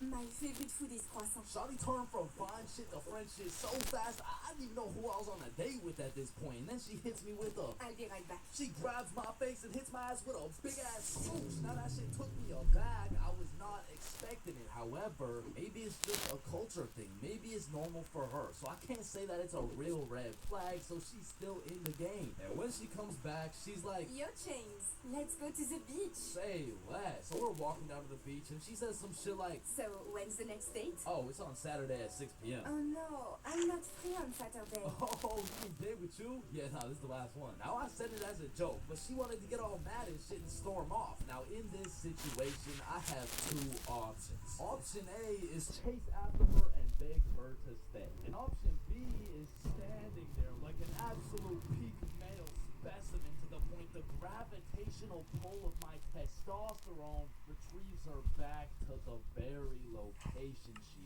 left. And I went with option B. And she came back, bruh. You're supposed to chase after me. It's like a French thing. Ah, okay.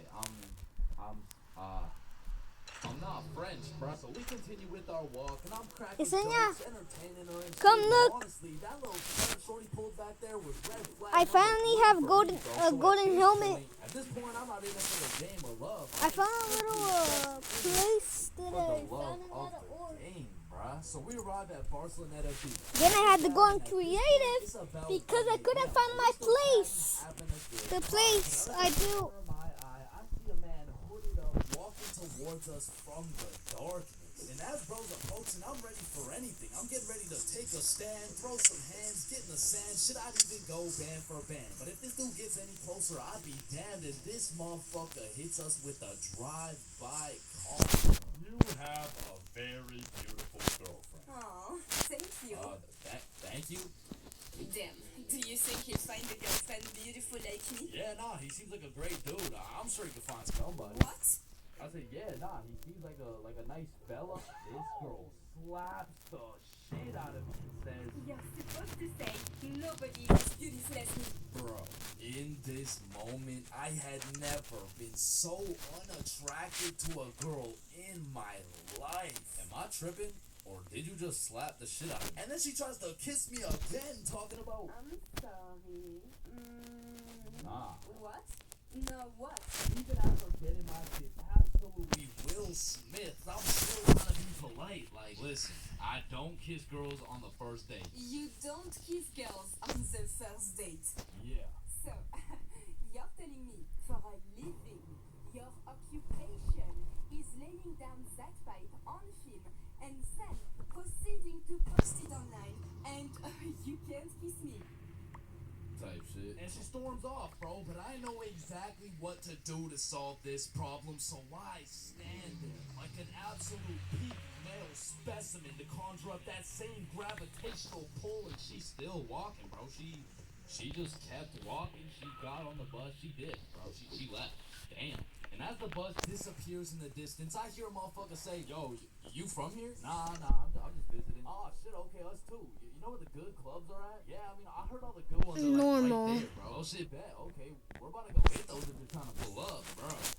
Say less. So these 2 random-ass dudes I just met, and I start heading to the club together, and I'm like, yo, where you guys from, by the way? We're from France. Yo, that's crazy. I just had a date with a French girl. Oh, no way. How'd it go? Ah, shit.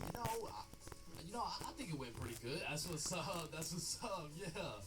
So why's your cheek so red? Oh, I mean, she just slapped the shit out of me. Wait, she what? Nah, I mean, it's probably just a French thing. You know what I'm saying? Nah.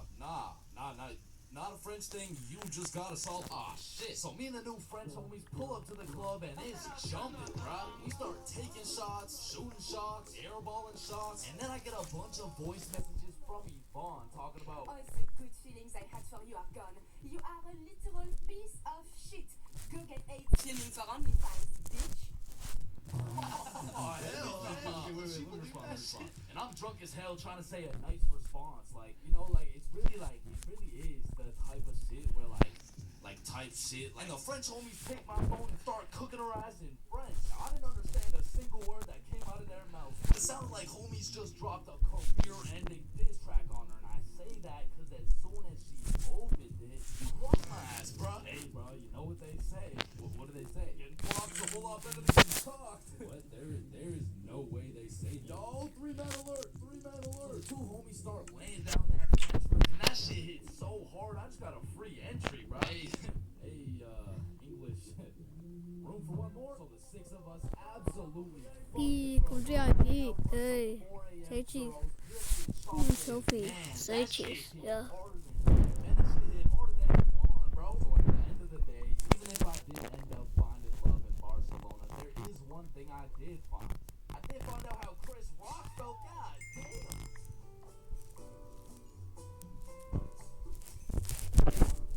Eating magic brownies.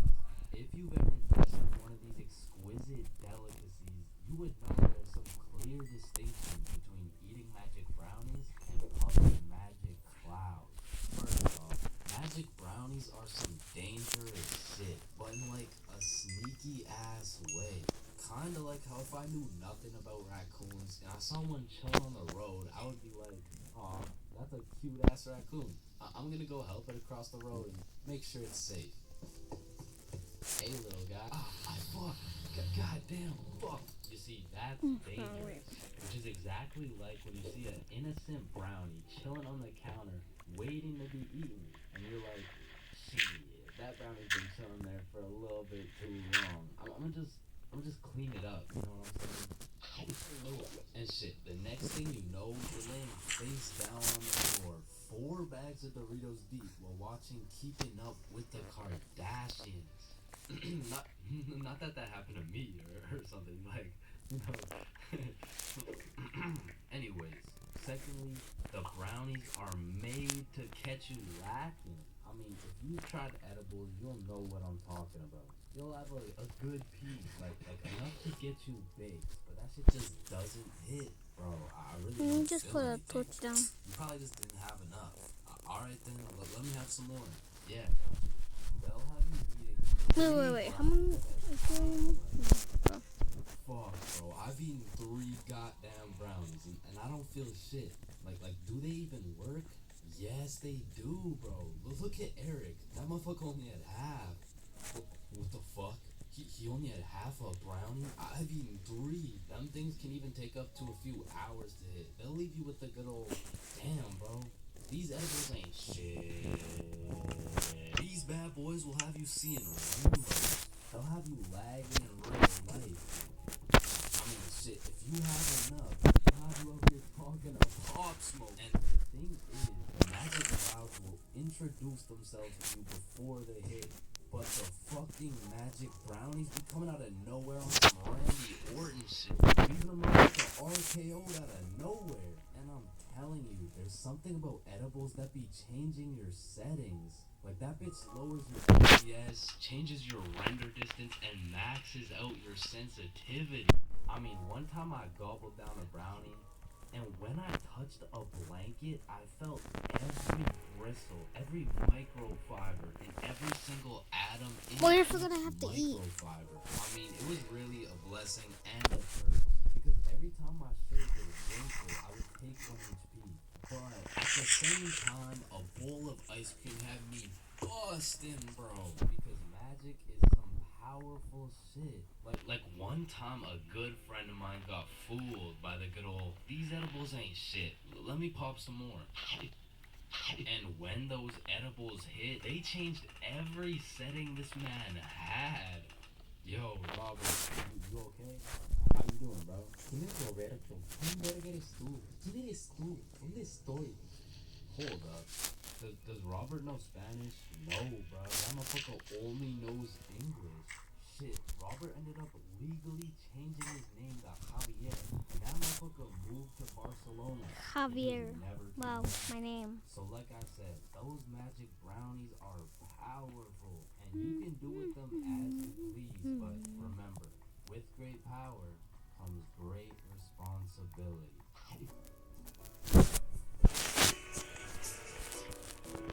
5, 4, 3, 2, 1. Happy New Year! Yeah. Let's go. For my New Year's resolution, I'm gonna go on a diet. I'm gonna quit vaping. Yeah. Oh, and I'm gonna go vegan. Shit. Nice. Stop beating on me. 3 days later. Man, fuck the diet. Right? I didn't even want to go vegan anyways. Wait, guys. Where's Jonathan? Alright, I'm gonna keep it a stack. This New Year's resolution thing is a whole lot of bullshit. Some goddamn buffoonery. A heaping pile of fucking horse cut. Like, don't get me started on these New Year, new me motherfuckers, man. Like, dyeing your hair and getting another piercing doesn't change shit. Now you're just broke, depressed, and lonely in a different font. And I'm not gonna pretend like I don't see you motherfuckers in the gym for the first 2 weeks. Like, come on now. You and I both know as soon as you get out of this gym, you're about to pick up a large strawberry milkshake, a Big Mac with no pickles, and a side of chicken nuggets, and it's disgusting. But Chains, how do you know down to the exact specifications of the order? 'Cause shit, I'm about to get the same damn thing. Because the devastating truth is a new year doesn't change jack shit. And if you're watching this in 2022, I'm really not trying to kill the hopes and dreams of 2023, but let's be honest, if you really wanted to be jacked, you would start working out, bro. Like, I hate to be the bearer of bad news, but the Earth orbiting the sun one more time isn't gonna get you any bitches, bro. Cause trust me, I would know. Now, as a stick man like myself, I can't fuck with New Year's resolutions because it's always the same shit. Like, 3, 2, 1, Happy New Year's. Oh, hey man, Happy New Year's. Well, what's your New Year's resolution? Oh, it's 1080p. What about you? Oh yeah, same. But did you see Ethan, bro? Nah, what's his? Yo, he's got 4K. Yo, what's up, dudes? Ooh, look at the quality on this guy. Damn, wait, do you hear that noise? Yeah, what is that? Oh shit, it's Chains. He got 480p again. Shit. Damn. That whole New Year's resolution bit was unfunny as fuck. Like, corny as shit. Well, speaking of corny jokes, New Year seems like the time when motherfuckers feel like it's okay to start whipping out the most overused and unfunniest jokes of all time. Oh, hey, Chains, watch this. Hey, Chains, I haven't seen you since last year. So you know how it's gonna be 2020 soon, right? Yeah, what about it? Well, I got 2020 vision. Yeah, it's not worth it. It's not worth Now it. I know it sounds like I'm on some humbug shit, but New Year's does have a lot of great things about it. Like the parties, the fireworks, the parties. And so you may be thinking, Chains, why are you like the Grinch of New Year's resolutions? Why do you hate New Year's resolutions so much? Well, the truth is, my hatred for New Year's resolutions dates way back to 2016. It was December 31st, New Year's Eve, 11:59 p.m. This was the very day when a young, hopeful Chains decided my New Year's resolution would be to acquire a girlfriend. I tried, but as 2022 comes to an end, my girlfriend remains unacquired. Getting too high and ordering Chinese food 3 times because you keep forgetting you ordered it is one thing. But being too high in public is just one situation you don't want to be in. Like when you're too high in public, it feels like there's always a spotlight on you. and that all these random people you walk by are staring you down. But whatever you do, you can't make eye contact with anyone, or else that person will snatch your soul. If anyone I'm actually else gonna gets put it back paranoid to when they peaceful get high, because, then I know yeah. you can relate. I'll be I over do here not fighting want to deal demons with these trying to walk to skeletons. the I do gas not. station. Like, okay, relax. You're gonna be okay. The gas station is right there. Holy shit, it's the cops. They're after me. Man, something in that gas smokes away all your logic and reasoning. Oh Like, my it'll have me gosh. jumping from conclusion to conclusion like I'm playing Mario. Did that girl just look at me? Shit, she must think I'm sexy. Wait, no. She knows I'm high. Holy shit, she's probably an undercover FBI agent. She's getting back up as I speak. I gotta get the fuck out of here. And sometimes when you're schmacked in a public setting, you're just forced to talk to people. Don't make eye contact. Don't make eye contact. Hey man, do you know where the Walmart is around here? Wait, fuck. What did he say? He probably just asked how I was doing. Oh, I'm good. How are you? I'm good, but do you know where the Walmart is? Oh, yep. I'm good. Thanks for asking. Phew. Good thing I played that one off. Or, I mean, you could always just take the good old safe route. Hey man, do you know where the Walmart? When you get way too baked in public, you also feel super self-conscious about everything. What the hell? Am I walking weird? How do I even normally walk? Why am I walking like I just shit my pants? Okay, this feels pretty normal. Wait, am I even breathing right? Fuck, now I just turned on manual breathing. Roaming the streets well baked, you'll come across lots of people. But there's just some unspoken connection between two high people. Like, no words have to be said. You see that his eyes are red, and he sees that your eyes are red. You dap each other up out of respect, and you keep it pushing. Now, when you're baked as hell in public, but you're with a group of people who are just as baked as you, Whoa, it's whoa, a lot whoa, easier to whoa, relax. whoa. Because the simple thought that these people look just as stupid as I do. And honestly, at that point, you can just embrace it. Because you're no longer baked, alone, and afraid anymore. Now you can speak your truth. Hey man, do you know where the wall? Hey bro, I'ma stop you right there. I am fucking baked. And therefore I cannot help you locate anything you may be looking for. And listen, being baked and Mickey D's go hand in hand. The problem is, you have to actually talk to the McDonald's guy to get your food. Like, when I'm baked, I just don't have the brain capacity to communicate what I'm thinking. Shit, I'm probably gonna get a Big Mac. Hi there, what can I get for you? Do you guys have burgers? No shit, we got burgers. Yeah, then let me get the burger. You know, like with the things, you know what I'm saying, like yeah. Damn, you are fucking stupid, bro. And we already know being zooted at school can either be a rather delightful experience, or it could be completely and utterly terrible. Once again, if you tend to get paranoid when you're high, being at school has to be one of the worst places to be. You'll be out here ducking and dodging the teachers, absolutely shitting the bed on all your tests, and it's just overall gonna be a stressful ass experience. But on the other hand, if you get much more relaxed when you're high, then you get a nice little mood boost. You walk around with your head up and that baked grin on your face.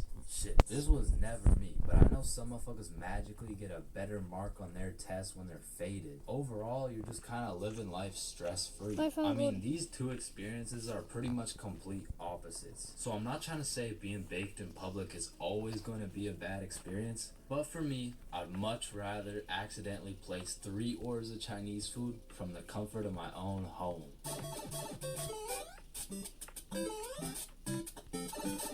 Yo, Chains, I'll pay you $5 if you pull that fire alarm right there. Oh. James, do you know why I've called you into my office today? No. You see, that little stunt you pulled has led you to a 1-week suspension. God damn it. What does suspension mean? It means for the next week you are prohibited from coming to school. Fuck. What does prohibited mean? Chains, you can't come to school for the next week. Hold up, so you're telling me because I pulled the fire alarm I don't have to go to school for a week? Yes, it's a suspension. You are... Man, I got a love-hate relationship when it comes to getting suspended from school. Like, on one hand, shit, you just don't have to go to school. But on the other hand... Suspended? Oh, I'm gonna suspend that ass. Ah, fuck. Alright, I don't recommend getting suspended. That shit is not worth it. But how do I know? This story dates way, way, way back to grade 7. It was a cold winter day at Stickman Middle School. In fact, it was freezing cold, and this gave Billy a great idea. Yo, the pond behind the school is frozen. Let's go fuck around on it. Oh, I'm down. Okay, bet. So after school, we got a group of 5 homies, and we headed over to the frozen pond. Now, to paint the picture, behind Stickman Middle School was Stickman Elementary School, and behind Stickman Elementary School was this frozen pond, meaning we had to walk through Stickman Elementary School to get to this pond. But nonetheless, we walk up to the pond, and instantly I see this big red sign that says, "Hazard, do not step on ice." Guys, the sign says do not step on ice. Fuck the sign. Watch this. Oh shit, look, it's sturdy as fuck. Yo, fuck. And even though Billy's dumbass fell in, the ice was actually pretty sturdy. So you know, we're gliding around, eating shit, hitting the meanest ballerina spins you've ever seen, and eating shit. And we were having some good old harmless fun. In fact, our grade 7 selves were having the time of our lives on this frozen water. That is until... Oh, what do you guys think you're doing? We were just walking on the ice. Did you guys not see the sign? What sign? I could have swore I put a sign. I found diamonds! No sign at all. I found diamonds! I have no clue what you're talking about. Okay, but you guys have to get off the ice. Well, why? Nobody's getting hurt. Yeah, we're safe. Okay, it's your choice. I found diamonds! So we continued with our ice skating antics for approximately 10 more minutes. Until the same lady came back up to the pond, but this time she was equipped with a Sony Alpha A7 mirrorless digital camera with the extendo lens. In other words, she was quite literally about to catch us in 4K. At least she doesn't know what school we go to. Hey, what school do you guys go to? Not Stickman Middle School. Absolutely not. No, definitely not. Fuck, she knows. We had to think quick. How are we gonna smoothly get out of this situation without getting in trouble? got a So diamond. we called a boys' emergency meeting. We huddled up and discussed our best plans to get out of this situation. Bro. And after combining all of our genius grade 7 brains, we made the ultimate plan. If we started mooning the camera, it would then be illegal for her to take pictures of our middle school cheeks.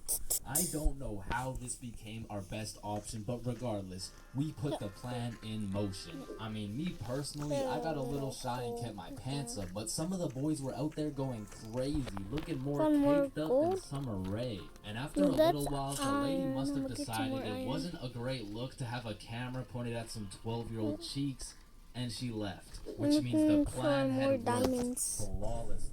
Now the next day at school, I had completely forgot about it, to be honest. But strangely enough, while I was sitting in math class, I hear the little class phone start ringing. Hello? Oh, yes, he's here.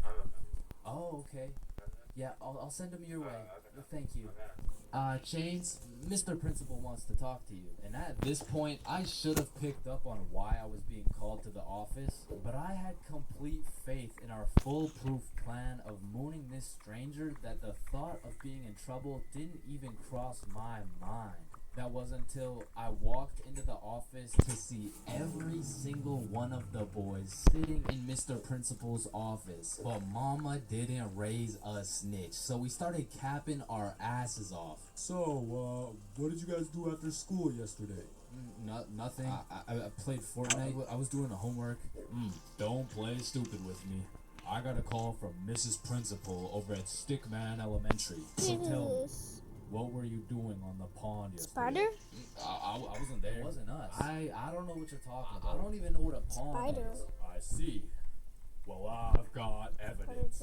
And as he shows us this undeniable evidence, you can see this dude Billy's cheeks in the corner of one of the pictures. So I slowly look over at Billy, and he looks over at me.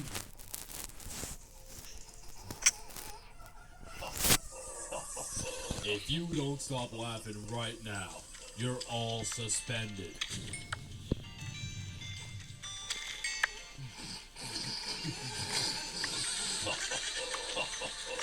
That's it.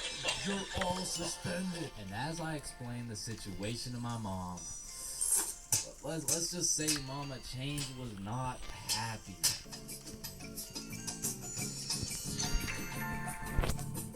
There's levels to friendships. I mean, you could have known your homie since you were 2 years old. You could have lived together. I mean, you stuff could do I have have? survived the whole zombie Okay, I got apocalypse. 30 iron. But shit, the truth is, you haven't truly experienced brotherhood until you and your homie have participated in a two-man mission. Like, just look at Kobe and Shaq, man. That type of chemistry can only be achieved by running a two-man. Oh, I gotta And go bet to the these bathroom, motherfuckers bruh. be running two-mans Gotta go every to the night. bathroom. And you already know Kobe was laying down wait that for me. Mamba mentality while Shaq had his real home. Somebody's in there. Actually, wait. Their door's unlocked and no one's on the toilet, so wait for me. That violates Okay, I'm back. 3 in section 7 of how to Ooh. pull off a successful two-man. Never give a fuck about the movie. Because the truth is, the movie length is like the shot clock. If you end up actually watching the entire movie, you failed the mission. But I had no clue, and to be honest, I didn't even know what a two-man was at the time. So I got some popcorn and I was just watching the movie. But when the climax of the movie was about to come around, I did something that violated every term let and me get agreement some- of the two-man Let me mission. make I went over to Joe and Sophie like, hey guys, quick, you're gonna miss the best part. Oh, fuck. And I missed the climax of the movie, but shit, I seen a climax. And needless to say, Joe never invited me to a two-man mission since. But you know I had to redeem myself, even if it was 3 years later when I was in grade 10. It was a Saturday night, and me and Bob were looking for something to do. And I'm gonna keep it a stack with you, bro. I had no motion. Like, my Snapchat was drier than a Popeye's biscuit, bro. But lucky for me, Bob had a roster. And I'm talking an all-star lineup of girls who just want Bob on their body. And I don't blame them. I mean, shit, I got Bob on my body right now. And you can too at chainsclub.shop. That's right, we got hoodies, shirts, beanies, socks, keychains, stickers, you name it. And starting at the price of $4.20, Bob can be all yours. Or if you want me, I wouldn't mind being on your keychain or something. So as I was saying, me and Bob were bored. So Bob hits up this girl named Avery like, what are you doing right now? And she's like, just chilling. Who you with? My friend Alice. Let's link. I'm with my homie. Okay, is he cute? Cute as hell. Okay, come over. And I'm excited as fuck, so we get Bob's sister to drive us to Avery's crib. And as we pull up to her house, I remember a crucial detail that I'd been forgetting this whole time. I was scared of the hose, bro. And as we walked up to her door, I was starting to get flashbacks of me and Joe's two-man, where Joe tossed up an alley-oop for both of us, and I blocked his shot, metaphorically and literally. And as I'm psyching myself up, Bob calls Avery to tell her we're here, and she's like, so, my parents are asleep, so you're gonna have to come in through my window.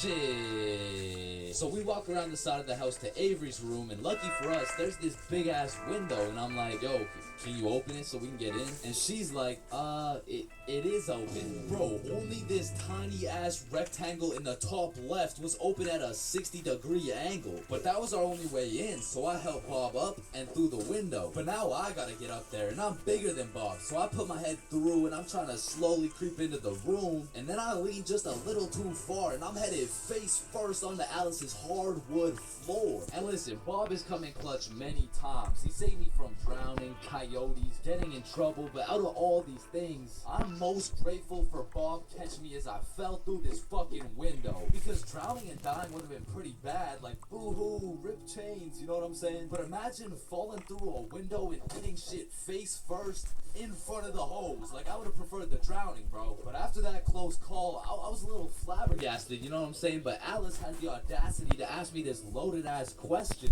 like, oh, hey, what's your name? Me? Yeah, you. It's, the name's for real.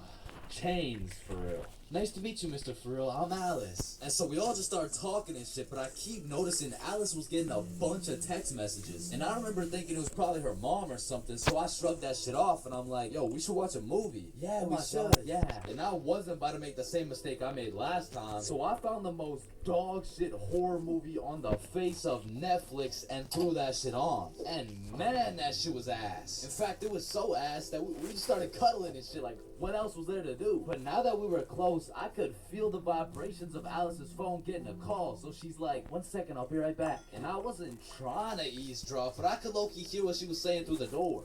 I'm just at Avery's house. We're watching a movie.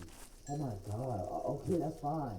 Okay. But when she comes back, she puts a pillow between us. Like the same type of shit two dudes do to make sure they don't fuck in their sleep. And I'm trying to piece everything together. And as I'm coming to the conclusion that this girl has a boyfriend, I hear footsteps coming towards the door. And when the door opens, I'm fucking bamboozled to see a 60-year-old man who looks furious. And I'm just hoping this isn't Alice's boyfriend, because if it is, we got bigger problems on our hands. But as I seen the way this man looked at Bob, I realized he's Avery's dad. And Bob wasted no time jumping out that fucking window. But for me, let's just say that shit wasn't very elegant. So I got stuck for what felt like 5 minutes making eye contact with this grown-ass man. Ma. Well, what are you trying to say? Things Mira. like that or something? Like get the fuck out. I'm not gonna lie, we ran, bro. And once we hit it home, me and Bob were relieved. But when I go to check my phone, I got Yeah, my mom doesn't give a shit. I'm expecting it to be Alice or maybe even Team Snapchat or something, I don't know. But I sure as hell wasn't expecting it to be a motherfucker named Ryan Donaldson. And Ryan must have woke up on the wrong side of the bed this morning, because he's like, what the fuck did you do, dude? Down here. So I hit him back with a, who dis?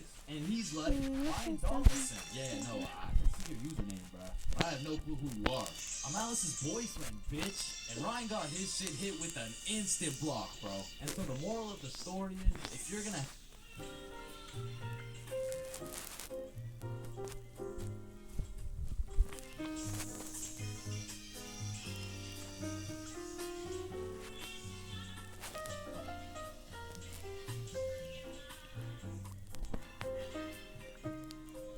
Alright, next up we got Billy presenting his baking soda volcano experiment. Hey guys, how we doing?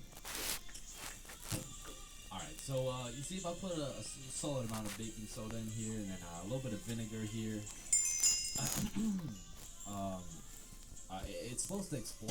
Oh, fuck, quickly! Organize a single file line in alphabetical order. Hey, I'm first. No, you're not, bro. I'm first. Your last name is literally Johnson. I have 2 last names. Listen, bro, I'm not saying we shouldn't have school drills and all, but what I am saying is the school drills we do have are straight bullshit. Like, if there was a fire in my class, I'm jumping straight out the window, the fuck? There is no way you'll catch me waiting for Alexander and Arnold to debate who's first in line while I'm out here getting sauteed. And shit, fire drills aren't even close to being the worst of the drills, because we got lockdown drills. Now, I don't know who planned out these drills, but goddamn, these drills are ass. Now, if you never had lockdown drills, they're pretty much a foolproof plan set in place to completely counter anyone pulling up to school with a strap. You see, the plan is pretty simple. You lock the door, gather all the students into the corner of the class, and you turn the lights out. And the reason we turn the lights out is so we can politely tell the intruder that nobody's home. Now, if every classroom followed these steps perfectly, we might even be able to convince the dude that it's a pro D-Day or something. Now listen, I hate to be the bearer of bad news. I really do, but there's one minor flaw in this plan. The shooter's in the class, bro. You're out here telling the opposition your exact game plan. the Then your place I surprise came bro from? pulls up to the hiding spot. Like shit, it's just easy pickings at this point. Now, earthquake drills, man. The game plan here is to essentially hop under your desk and start counting. Now, when I was in kindergarten, I thought this whole earthquake drill thing was a fun game we played to learn how to count. But 12 years Now I'm gonna later, go to we were still creative counting. again, Like, bro. let's be honest. What the I'm gonna fuck have to is counting go gonna to do? Are you telling the creative again, earthquake bro. how long it has to Creative. dismantle the school? Because I'm pretty sure it doesn't give a shit how long it takes. Me personally, I feel like the best way to see if an earthquake is over is by observing whether or not the entire fucking building is shaking. But listen, I will say this. I out of all the drills, the earthquake drill is pretty valid. Like, whoever thought of this one was kinda cooking. I mean, these desks are pretty much made out of steel, bro. Like, out of all my years, I've never seen one break before. So it probably provides some solid protection. But shit, me personally, I'm still jumping through the fucking window, bro. I don't care how many times I practice clutching under my desk. If I ever felt the slightest shake in the ground, I'm out of that hole. So if you carry the 674th over to the 47, you'll find shit. Well, why did Chains just dive out of the window? Shit, I don't know. I'm gonna keep it a stack. I've never done a single tornado drill in my life. So after doing some quick research, it looks like you just, you do this. Now, I don't know shit about tornadoes, but what I do know is that I'm not gonna be doing this shit. I'm no scientist, but I don't think the doggy position is gonna stop the tornado from packing you up. So to be honest, once again, I'm jumping out the fucking window, bro. Like, that's just my default reaction. And if that tornado ends up putting me on a t-shirt, then so be it. At least the last position I was in before I died was not the face down, cheeks up pose. But bro, imagine being the kid who poorly timed his piss and now the fire alarm's going off midstream. And you don't even get to know if it's a drill or not. Then there's the whole do you wash your hands dilemma, right? Cause you don't want to get trapped in the fire and fucking die, but on the other hand, you don't want to just not wash your hands. Because if it's a drill, then you're just left with dirty ass hands. And while you're trying to decide whether to wash your hands or not, the class is outside taking attendance like Rosalina. here, Jared. here. Chains. Chains? Oh, fuck. Well, where did Chains go? I don't know, bruh. Shit. Oh, no, I was just in the bathroom. Woo. You scared me there for a second. Wait, did you wash your hands? No, I was in a little bit of a rush. Get back in there and wash your hands, buddy. Now the thing about school drills is they happen pretty often. I mean, every few weeks they throw in a fire drill here and a little earthquake drill there. So when the fire bell actually goes off, motherfuckers just assume it's a drill. They're out here horsing around, making jokes and shit, while the school's actually getting fucking cremated. But after almost all the drills are alphabetical, single file line goes out to the front of the school and on the field with every other class. And the amount of buffoonery that goes down on this field is insane, bro. I mean, everyone walks in with a single file line, but after 5 minutes, that shit looks like a Travis Scott concert, bro. Like, I remember one time my high school got a bomb threat called in, so every class assembled the good old alphabetical line, and we went out onto the field. And we were out there for a minute, bro. I remember looking around, and these motherfuckers were running the world's biggest game of duck, duck, goose. Like, there wasn't a whole ass bomb threat called into our school. That same day, one kid brought a football to the field, and all of a sudden motherfuckers are running a pickup game where we're waiting to see if our school's gonna explode or not. And of course the teachers tried to stop it, but these kids just used it as a diversion play and got another touchdown. Alright, so now that we've thoroughly dissected each and every school drill, it's only fair we hit them with a tier list. So let's see what we got here. We'll start with lockdown drills. What are we saying? Fucking F tier. Holy shit, they are ass. Alright, next up we got fire drills. Now these drills do get the job done, but I'm not gonna lie. I'm not fucking with this whole single file alphabetical bullshit. So I'm gonna have to give this John a C tier. Now tornado drills. You gotta go in the doggy position. Bro, I got no choice but to give this a D tier. And last but not least, my personal favorite, earthquake drills. They're still kind of ass, B tier. And bro, I know some of y'all may be thinking, you can't just talk shit about the school drills and not present any better solution. Well, lucky for you, I have devised the best and only way to fully counter any natural or artificial disasters. It's simple. Whatever. For a guy like me who's 7 feet, 325 pounds, 0.5% body villager fat, and a 7 in my foot base? wingspan, I just simply remove myself from the situation. However, I do understand that I am built different. So for your average Joe, I have devised another plan. It's also simple. The moment some shit goes down, everyone runs at full speed out of the building. And of course, some would argue that not everyone is going to be able to make it out of the building in time, and that some people are faster and stronger than others, and you know what that's called? Natural selection. You see, if I was principal, instead of running students through these impractical drills, I would be running students through different kind of drills. I would have my students in peak physical condition. Instead of a fire belt, I would have a push-up belt. At any given time, if that shit goes off, you drop down and give me 50, or your ass is getting expelled. You see, this way, when there's a fire, everyone can simply remove themselves from the situation. Or in other circumstances, they can simply intervene.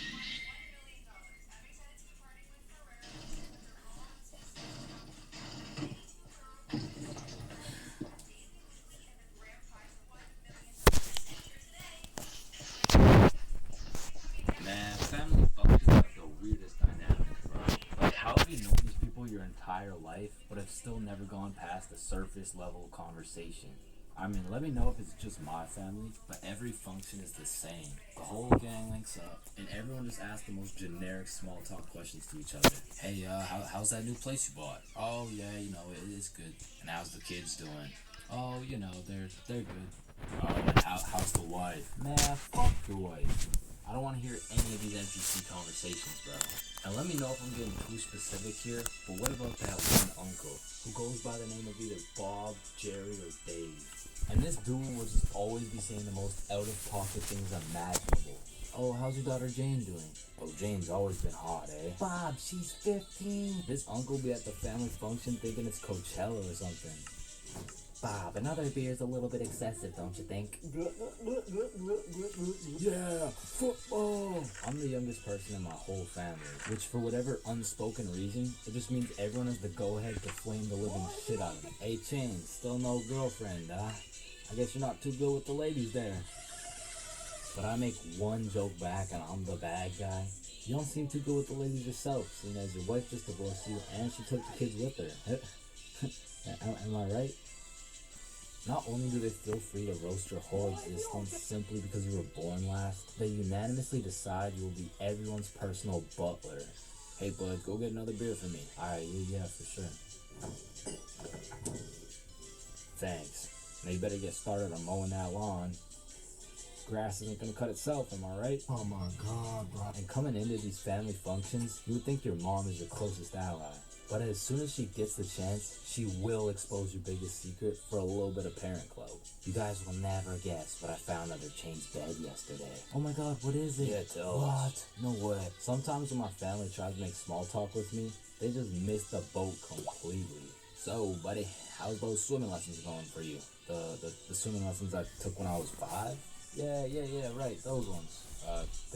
They're good. I finished them a little while ago. Oh, is that right? Good for you, buddy. And bro, don't get me started on those recycled ass jokes. Well, looks like you got your workout for the day. Oh, looks like you've gotten so tall. What are you feeding this kid, am I right? Oh, Bob, I think you got some food in your beard. Oh, don't worry, I'm saving it for later. Ah, good one, Bill. Bob, he's so funny. Thank you.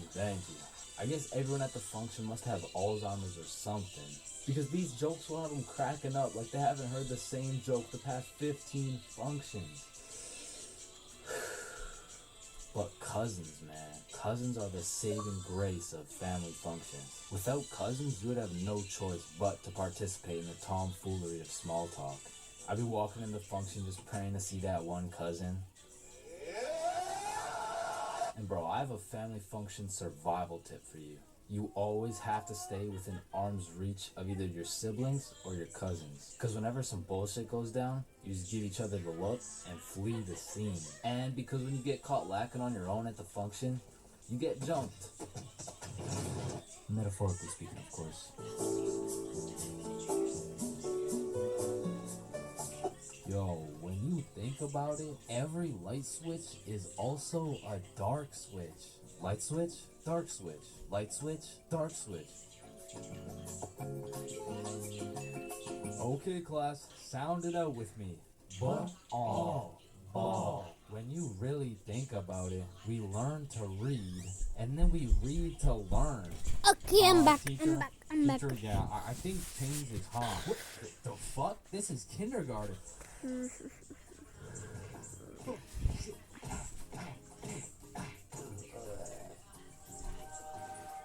Damn. Any staircase can be a staircase to heaven if you're not careful enough. Baby, I've spent the best 4 years of my life with you, and I can't imagine my life without you. You're a 1 in a million, so would you marry me? So 1 in a million, huh? That means there's 8,017 people just like you. How does that make you feel? Yo, if you cut your leg off, would it hurt? Of course it's gonna hurt, bro. Nah, think about it. Where would it hurt? Your leg. Oh, cause you cut your leg off. Yo, what happens if you push down the gas and the brakes at the same time? Shit, let's find out. Oh shit, it takes a screenshot. Damn, my eyes are dry as shit. Just close them for a minute. Damn, bro, you never actually close your eyes. You just look at the inside of your eyelids. Damn. Yo, can anyone answer 547 to the power of 3? Yes, James. Yo, did you know every single odd number has an E in it? Yo. James, are you high again? No. Wait a minute, bruh. Since you were born deaf, what language do you think in? Oh shit, you right. Damn, I just realized squirrels' cheeks are also their nut sacks. You know what I'm saying? That's kind of like your mom. What? The way she had these nuts all up in her mouth. Bro, if everyone in the world all blinked at the same time, nobody would know. Oh shit, that's facts. Oh, I just blinked. Did you? Nah. Oh, I just blinked. Did you? Nah. Wait, what about the map? Yo, which of these buildings do you think has the most stories? Oh, it's gotta be that one, bro. That's massive. Nah, this one's even taller. Oh, it's this one for sure. No, it's this one. Stories like That's books. Think about it. The library. How are you supposed to get clothes? What are you talking about, bruh? Okay, imagine I you forgot. had no It's at clothes. 24. Right? How are you supposed to get some clothes? You go to the store and purchase that shit, bro. They're not about to let you buy some clothes while your meat's hanging out. Nah, you just cop some clothes real fast. It's simple. Bruh, a young kid walks by and it's wrapped. So you guys both have the power to read minds? Yep, yes, that's sir. Right. Then if you both read each other's minds, whose mind are you reading? Oh, I don't know. We could try. Alright, yeah, sure. Yo, that was you for sure, dude. Damn, bro. When you think about it, the hospital is the only building you leave without entering. Damn.